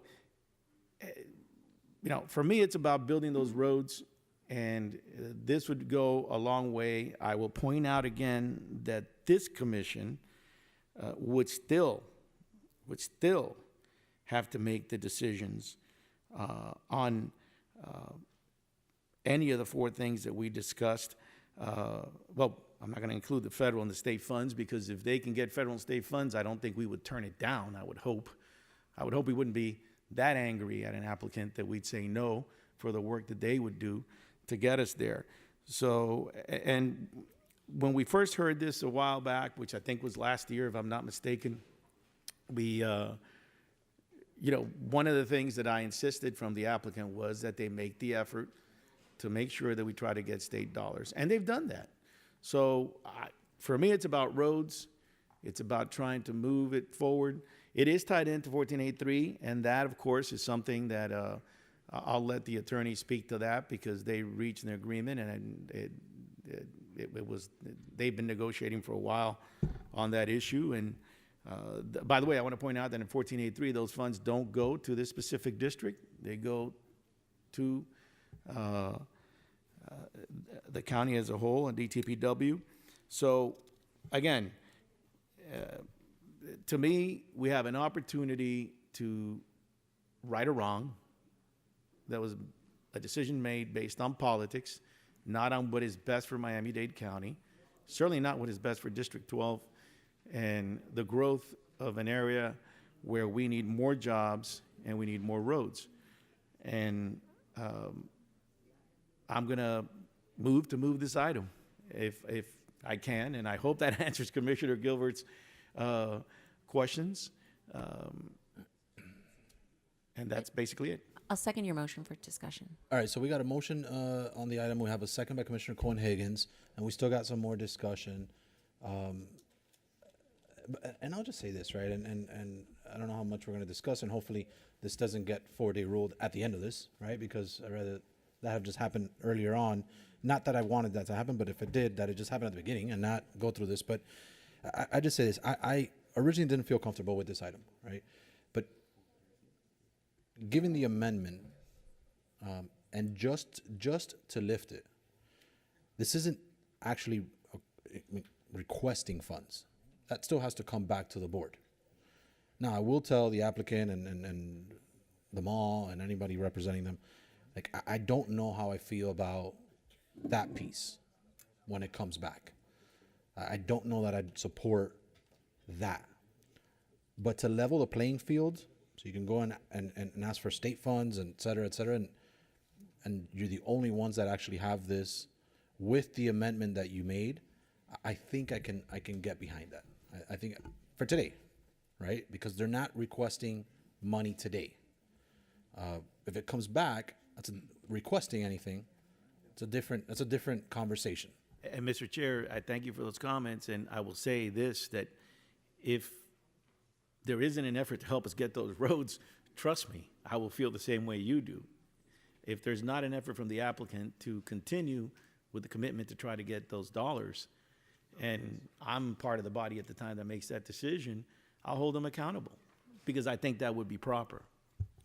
Yeah, I think so, and I do think, and I know that this county has done that, and the administration has done that, but I will tell them, because I see representation in the room, and I know that they've come to an agreement that we're going to be hearing here in a minute, but I think that they do need to continue adhering to what was agreed on, and I know that they've now done that and have agreed to a settlement, which we'll be approving, but I think that the administration needs to continue to monitor their agreement very closely and hold them accountable to their timelines and so on and so forth. Commissioner Steinberg, then Gilbert, then Cohen-Higgins, then Vice Chair, then just start with Steinberg. All right, I'm gonna be. Not so fast.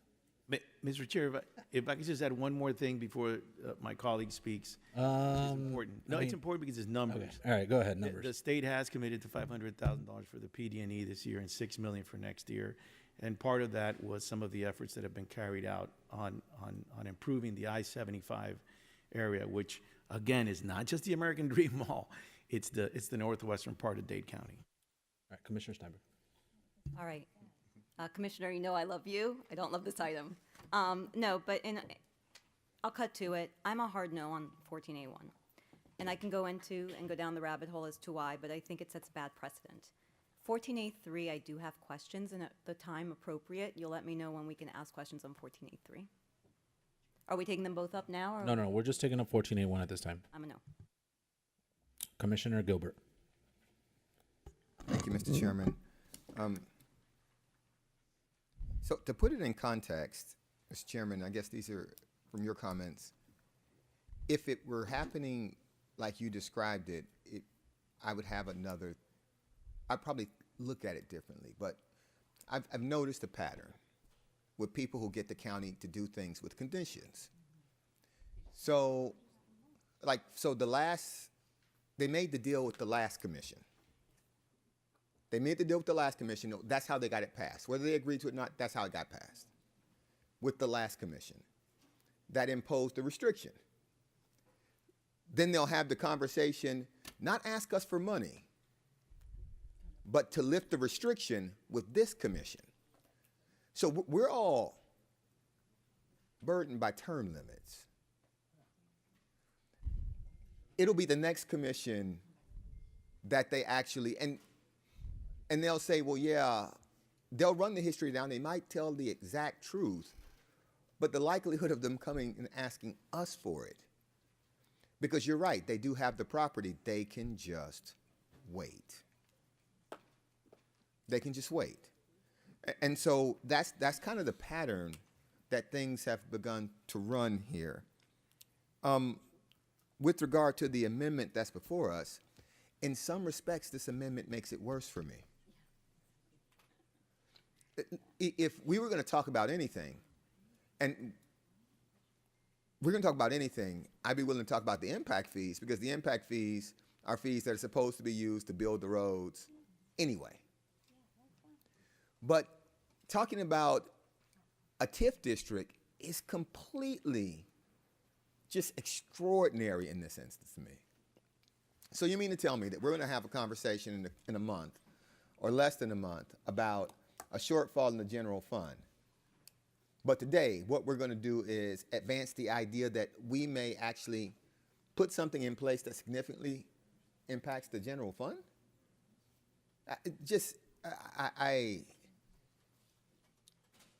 The type of mental gymnastics I have to do to get there on a TIF for that property is just extraordinary. And I don't understand if the administration agreed to this as an amendment. I really need to hear from the administration, like what they were thinking that this was the amendment they agreed to. They agreed to a TIF for that. A TIF on unimproved property that they're going to improve with better transportation that we and the state and the federal government pay for. What was the thinking behind that, through the chair? Through the chair, Jimmy, if I can respond. Question. Yes, Jimmy. No, Jimmy Morales, Chief Operating Officer. We were trying to work with the commissioner. His original language we felt was very broad. The second sentence that he deleted talked about any county funds. And so the thought was to talk about funds that were going to be generated by the project. So if it was generated by virtue of impact fees from the project, a TIF, not that we've necessarily seen one, but technically would generate funds, as well as any federal or state monies they might be able to draw down, like they're talking about with FDOT. But again, in all those cases, it would have to be approved by the county commission. Through the chair, if I could just add. Thank you. Madam Mayor.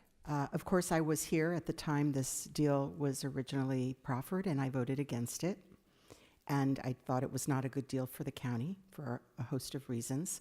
And here we are 10 years later, and we still don't have a plan. There really is no plan. And so we exercised our right to collect the damages that were provided as one of the only protections, if you will, in the deal. So that is, of course, the separate item. We have been working with this commissioner about the transportation issues in his district. I personally was persuaded that this really didn't have to do so much with the project as it had to do with the needs of the residents in the area. So any of these future deals would have to come back to the commission.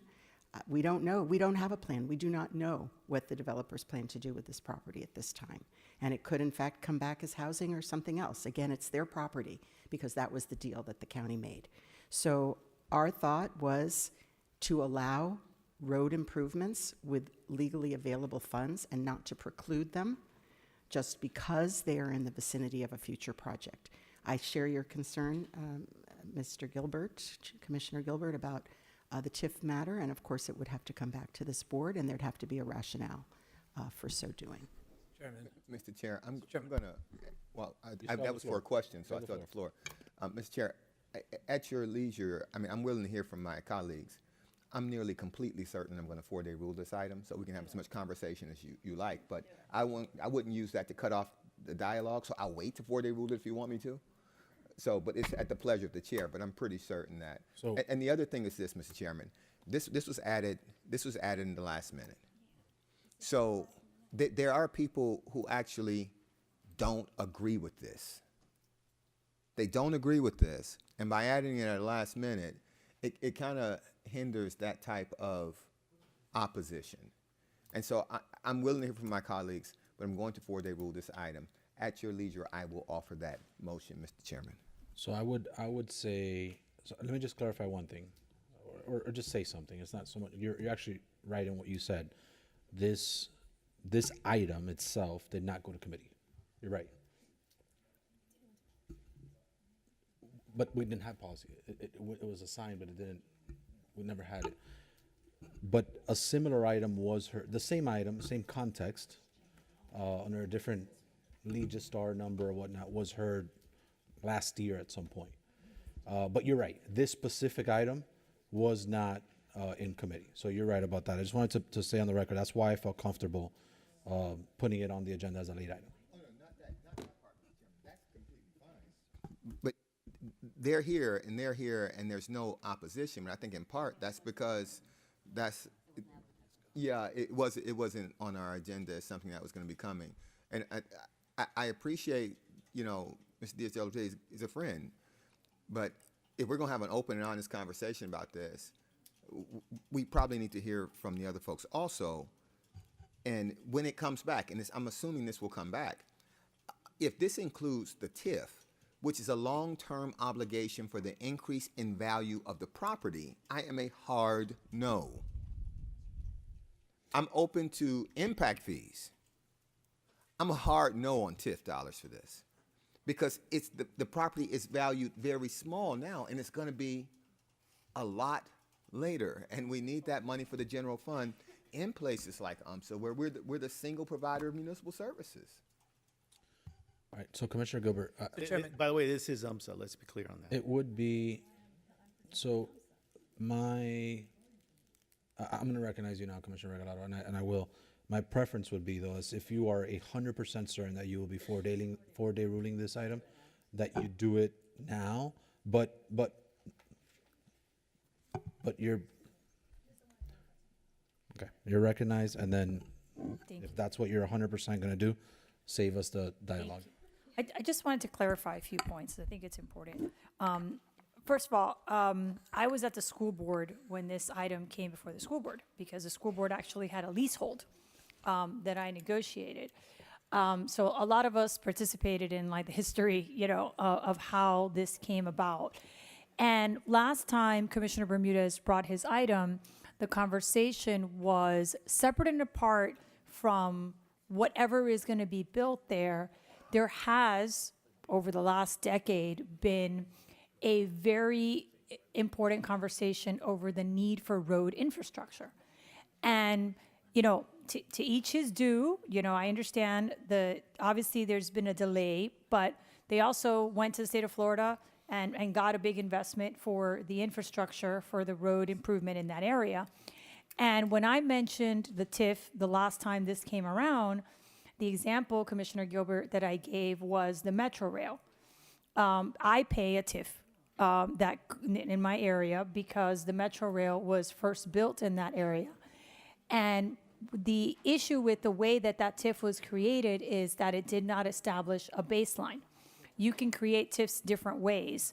And one of the things that I mentioned when we were having the conversation about the impact fees, which, as a point of clarification, cannot be spent anywhere. They can only be spent in the impact fee zone because we actually don't port them outside of their zone. But it is a pretty large zone. That being said, the idea of a TIF for this area was there's a tremendous need for road infrastructure, and there's a lot of property owners adjacent to this property that are just holding, waiting for somebody else to build that road infrastructure. And that's why we said that a TIF with a baseline as to a certain amount of growth would go towards that infrastructure. Now, that being said, I don't think it's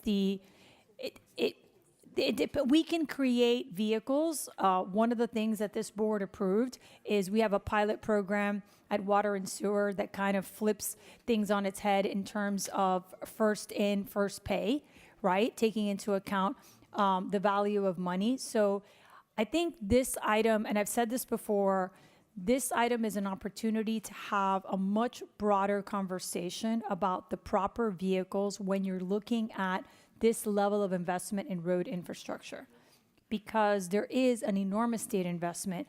And by the way, they bought the land from the state. I know it was very polemic, but they bought it at the appraised value. And this was a very heated issue 10 years ago, and remains being one. But that being said, the area still needs road infrastructure. Like, we still find ourselves needing the infrastructure that this or something else brings. So I think, given the lack of infrastructure in that area, we need to have a broader conversation about what is the proper vehicle. And taking a portion of that amount, once you establish a baseline, so that not just the people in that area can pay for it. I also mentioned that you could do a special benefit district. If you don't want to do a TIF, you could do a special benefit district. And you could say, look, these are the folks that are being impacted by, the creation of this road infrastructure, and they're going to pay a piece of it separate and apart from what they pay to the general fund. So those are all tools that are available to this board. But one thing remains, because I've been out there, and unfortunately, you have more building, there's been more development out there, but no road infrastructure. So you ask yourself the question, because I was out there 10 years ago when this came before the school board, there was nothing but cows out there. You go out there now, and you have development, but yet you still don't have the roads. And you ask yourself the question, when did that happen and why? you have the state coming in to do an exchange, and you have no connection to that exchange. So one way or another, I think that this requires a much broader conversation, specifically with Public Works and Transit, as to what is proposed in that area, what is funded in that area, what is the need in order to have this connectivity, and what's the number of that. And whether you do it as a benefit district or something else, I think those are all tools that we have at our disposal. And it's just a matter of figuring out in places where you have an exchange. And by the way, this is going to happen in Kendall. You know, in places where you have an exchange, right?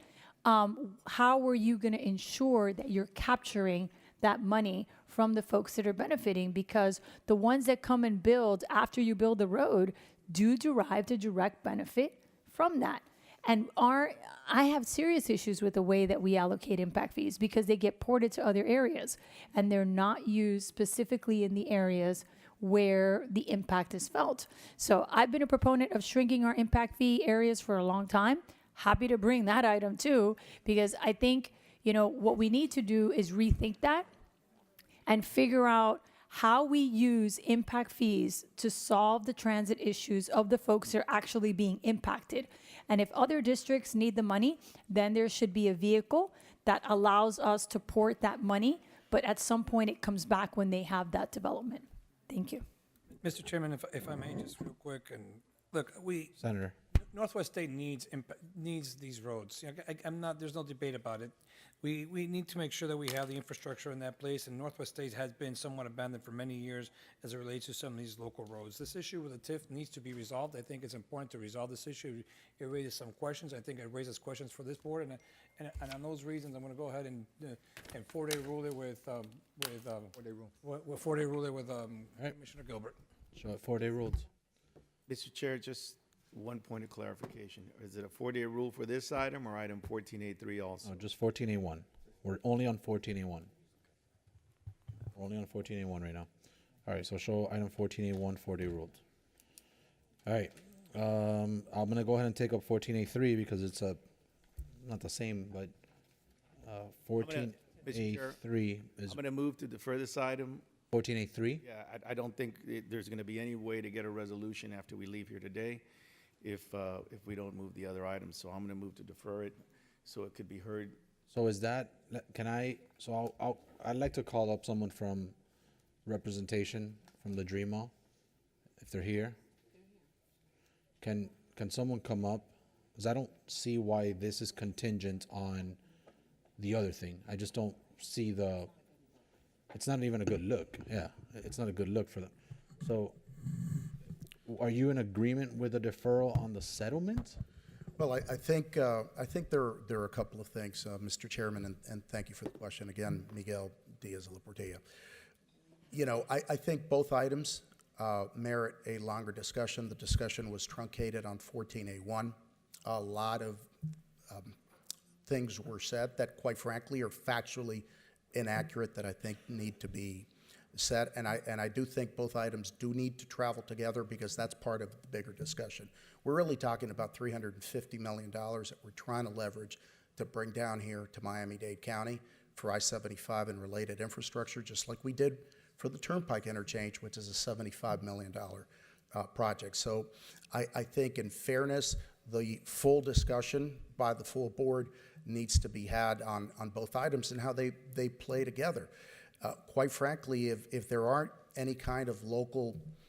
isn't any kind of local support, and that's part of 14.3, it's going to be very difficult to leverage the $350 million that the state wants to be able to invest down here. That's why they put $500,000 last year, $6 million this year in a PD&E for this area. So, I do think the discussions are interrelated, inextricably woven, if you will. So I don't see it that way. So here's a question I have for the attorneys. The prior item 14A1 was 4-day rules, and this is your item, Commissioner Bermudez. So I will indulge you with the deferral in a second. But item 14A1 was 4-day rules. as chair, what are my options? Does this automatically go to the next BCC meeting, or do I still agenda it? Because I have an issue with combining the two items. Chairman, it would depend on what the motion to defer is. If the board No. Sorry. 14A1 was 4-day rule. I apologize. The 4-day rule would come directly back to the next meeting. Without my, Correct. without me agendaing it. Okay. All right. I only asked because it would have been my preference to, if I had that option. I have an issue with combining the two. I don't think that they should travel together. I understand what you said. And you know that on 14A1, I even went on the record prior to the 4-day rule saying that I would support it. But I don't think one has to do with the other. Settlement has to do with non-compliance on existing timelines, regardless of the issues that occurred, whether it was COVID or whatever those issues were. The timelines were still not, met. And so this was a settlement based on, call it non-compliance. And please keep me honest if that's not what you would call it, what you guys would call it in the administration and the lawyers. Commissioner Bermudez, you have a motion to defer. Somebody could second your motion. I just don't think that they need to travel together. I don't see I think it's, frankly, and I say this genuinely, I think it's a bad look for them all.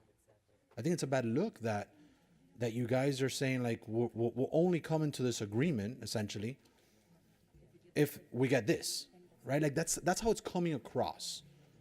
That's how it's coming across. Commissioner Gilbert. Mr. Chairman, can I 4-day rule this? Mr. Chairman, that's what I'm going to 4-day rule this one. Well, Chairman, I had the, all right, so short 4-day rules. I had the floor before 4-day rules. I'm supportive of the 4-day rule. Mr. Chairman, you're right. That is what they're saying.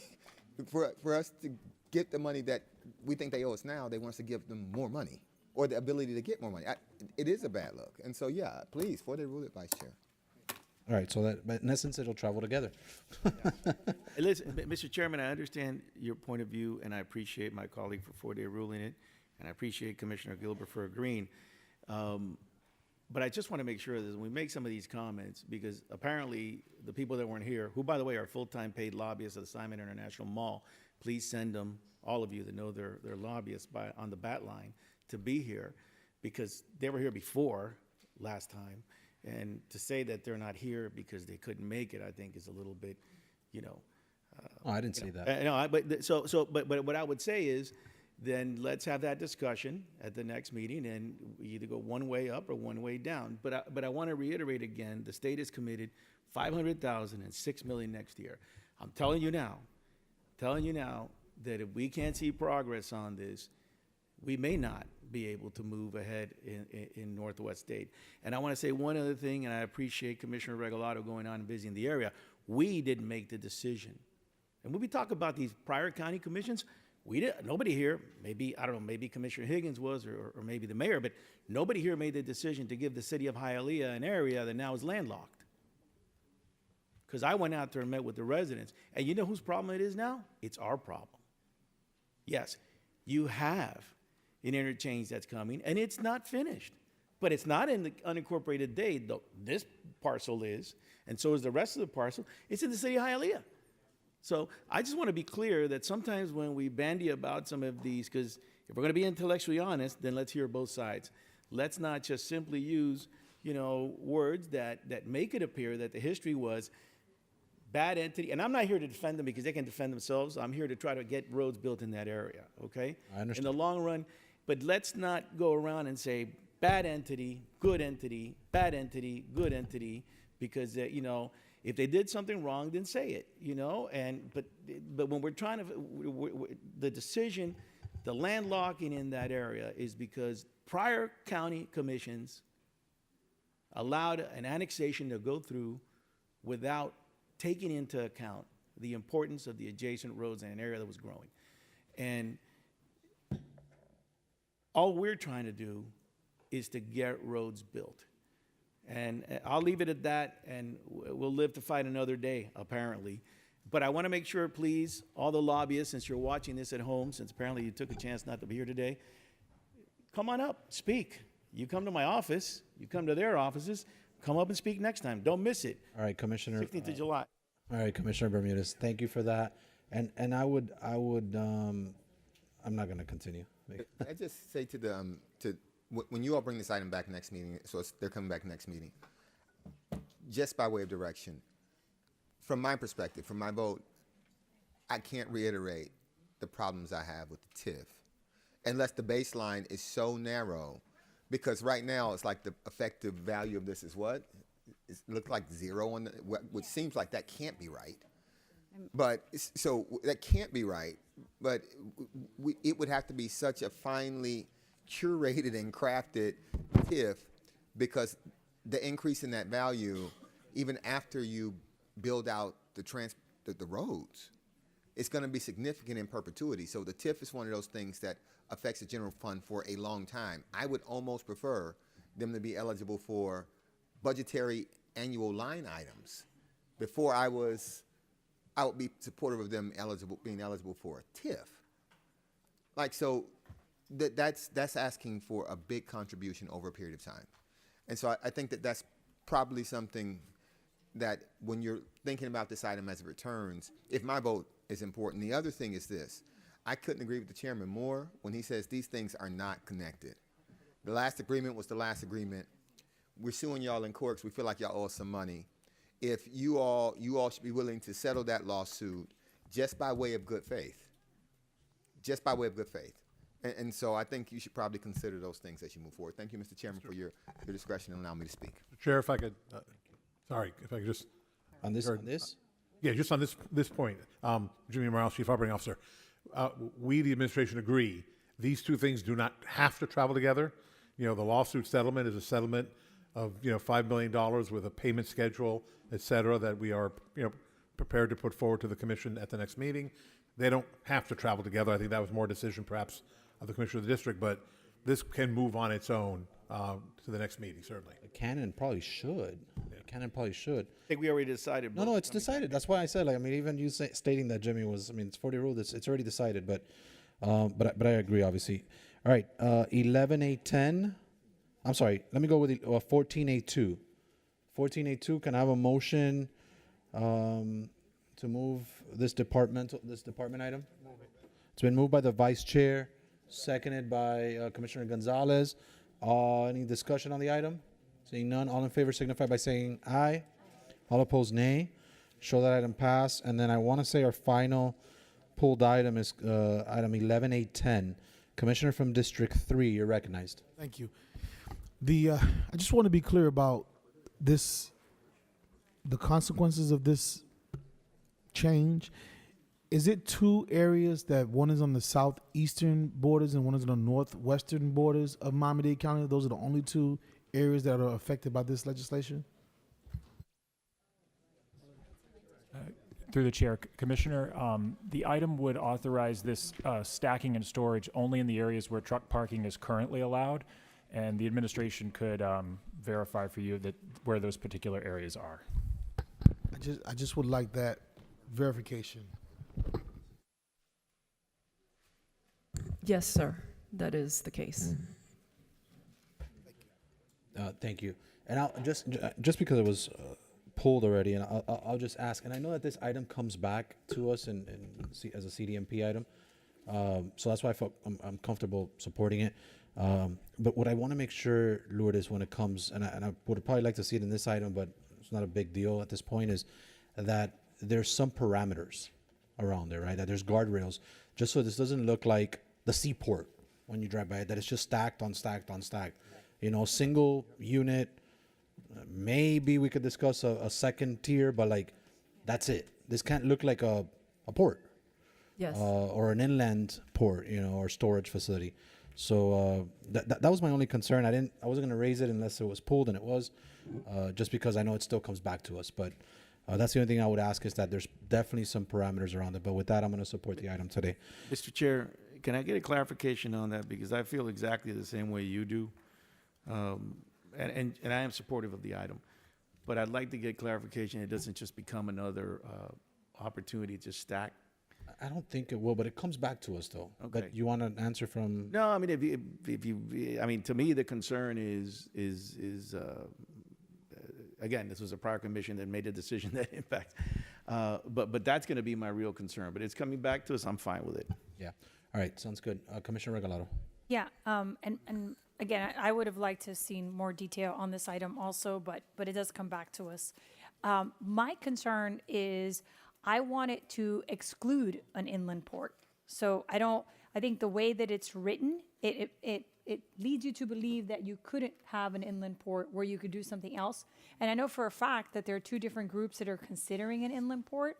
So I just want it to be clear that this is separate and apart from any other comp item that deals with an inland port, because that's happening in real time. Yeah, I don't think that's the intent. So, No, I know, but it's very broad the way that it's written. It's broad, but I think you're covered in that. Just so everyone understands, it's the policy of this board, because our port is very small, that we're actually trying to develop an inland port. Right. Yeah, we need one to keep grow the revenue at our port. So this isn't it, though. This is not what we're doing with this. Right, but I'm saying, I think just so that we're all clear that this excludes those conversations, because again, there are people that called about this item. They're like, well, wait a second, how does this impact the different things that are happening with the inland port? Two very different things. This is going to be a percentage. It's an ancillary use. I think it's a very common sense approach to an existing problem. And obviously we have to figure out the enforcement of it. But just so that we're clear, this is separate and apart from any other conversation that we may be having about inland ports. All right, sounds good. With that, Commissioner Gilbert moves his item. It's seconded by by the Vice Chair. All in favor signify by saying aye. All opposed, nay. All right, Mr. Attorney, Madam Attorney, do we have motions, appointments? You Yes, Mr. Chair, we have 3 motions. want to start with mine? Yes, Mr. Chair.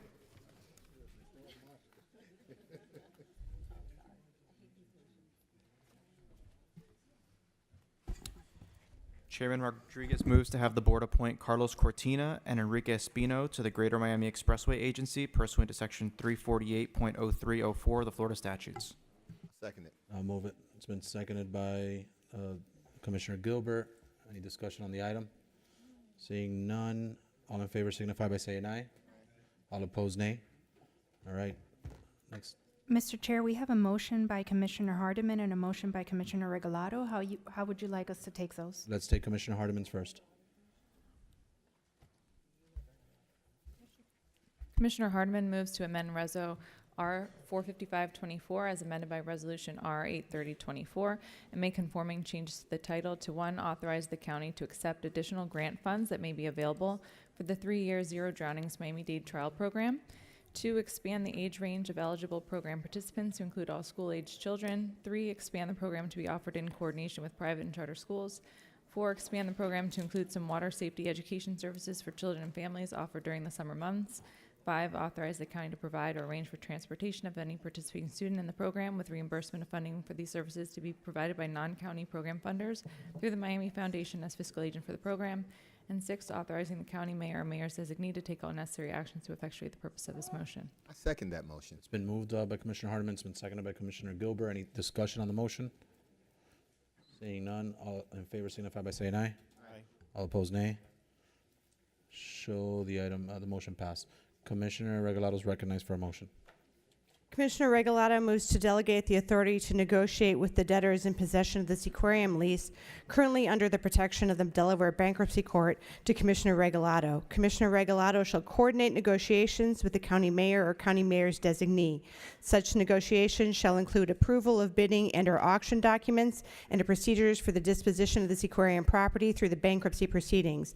A negotiated assignment, amendment, amended, and restated lease or contract related to the Seaquarium property as a result of any such negotiations and auctions shall be brought before this board for final approval. Thank you. And this is happening in real time, so we need to participate. If not, they're going to make a decision without us. The bankruptcy court. So they're actually meeting with different folks that have ideas, and we need to either step up and participate or be left out of the conversation. So you'll be involved. I think that's great. With the mayor. Commissioner, with the mayor, but that's any action still comes. Everything comes back here. Everything comes back here. So- and if it makes you feel better, I can practice in bankruptcy court, and I have an expertise in valuation. También. Yes, back in my life as an IP attorney. I mean, you really done it all. Wins. Chairman. All right, so wait. We have a motion by Commissioner Regalado. We have a second by the vice chair. We're gonna go to Bermudas for a second here. I got a question. I mean, first of all, and I'm probably going to support it, but first of all, apparently Commissioner Regalado makes a lot of money as a lawyer. She should hire me because, you know, it seems like she knows everything. So, but anyways, It took this no, long, yeah, I'm going to meeting? support her motion, but It took it's long. like, it's like, you know, garbage, this, that. So, but the thing that concerns me, the thing that concerns me here is Septic Commissioner to sewer. Regalado. And this, I'm going to send it across, and I'm going to talk to the county attorneys about this because there's two things. Number one, I hate getting motions without a document in front of me. If we knew this motion was going to come in front of us, why didn't somebody in your office just provide us a copy of that? That's number one. And number two, from the attorney's office is, are we involved in any of this as the administration, as the attorney's office? Or is this like we have to appoint a county? I'm going to support it. Because if not, Commissioner Regalado won't forgive me for the joke that I made about the law firm. But the problem I have is, are you guys following this? Are you going to hearings? What is actually happening that it appears that things are happening quickly and none of us, and by the way, Commissioner Gilbert earlier made a comment, which I happen to agree with him, which is county-wide resources. I know it's in the commissioner's district, but you know, everybody knows this aquarium. So what are we doing here? Are we involved? Are we not involved? What's happened? Yes, Commissioner, so we have been attending all the bankruptcy hearings on behalf of the county from our office just to monitor what's been happening in the bankruptcy proceedings. We have also had meetings with the debtors in possession, and they have indicated to us that they would like involvement by the county in terms of what the desire of the county would be for any bidding procedures and what would ultimately happen in the bankruptcy court. So this motion is an attempt to have the county involved with the bidding procedures and the finalization of those types of documents. Any final actual contract would be obviously subject to the approval of the bankruptcy court, but ultimately this board as well. And the debtor in possession has indicated that they would seek to have the bankruptcy court only approve it upon our approval. So, you know, and I'm going to support it because Commissioner Regalado has shown the interest to take her time to be involved in this, which is fine. But again, this goes back to information being provided to all the commissioners timely. And I'm still not going to go back on I would give the courtesy to give something in writing to all my colleagues if I was trying to get something passed. And I would hope that the rest of you, not just Commissioner Regalado, would feel that way. So I'm going to be supportive because I see her zealousness to be at these, and the time that she apparently has to be at these hearings.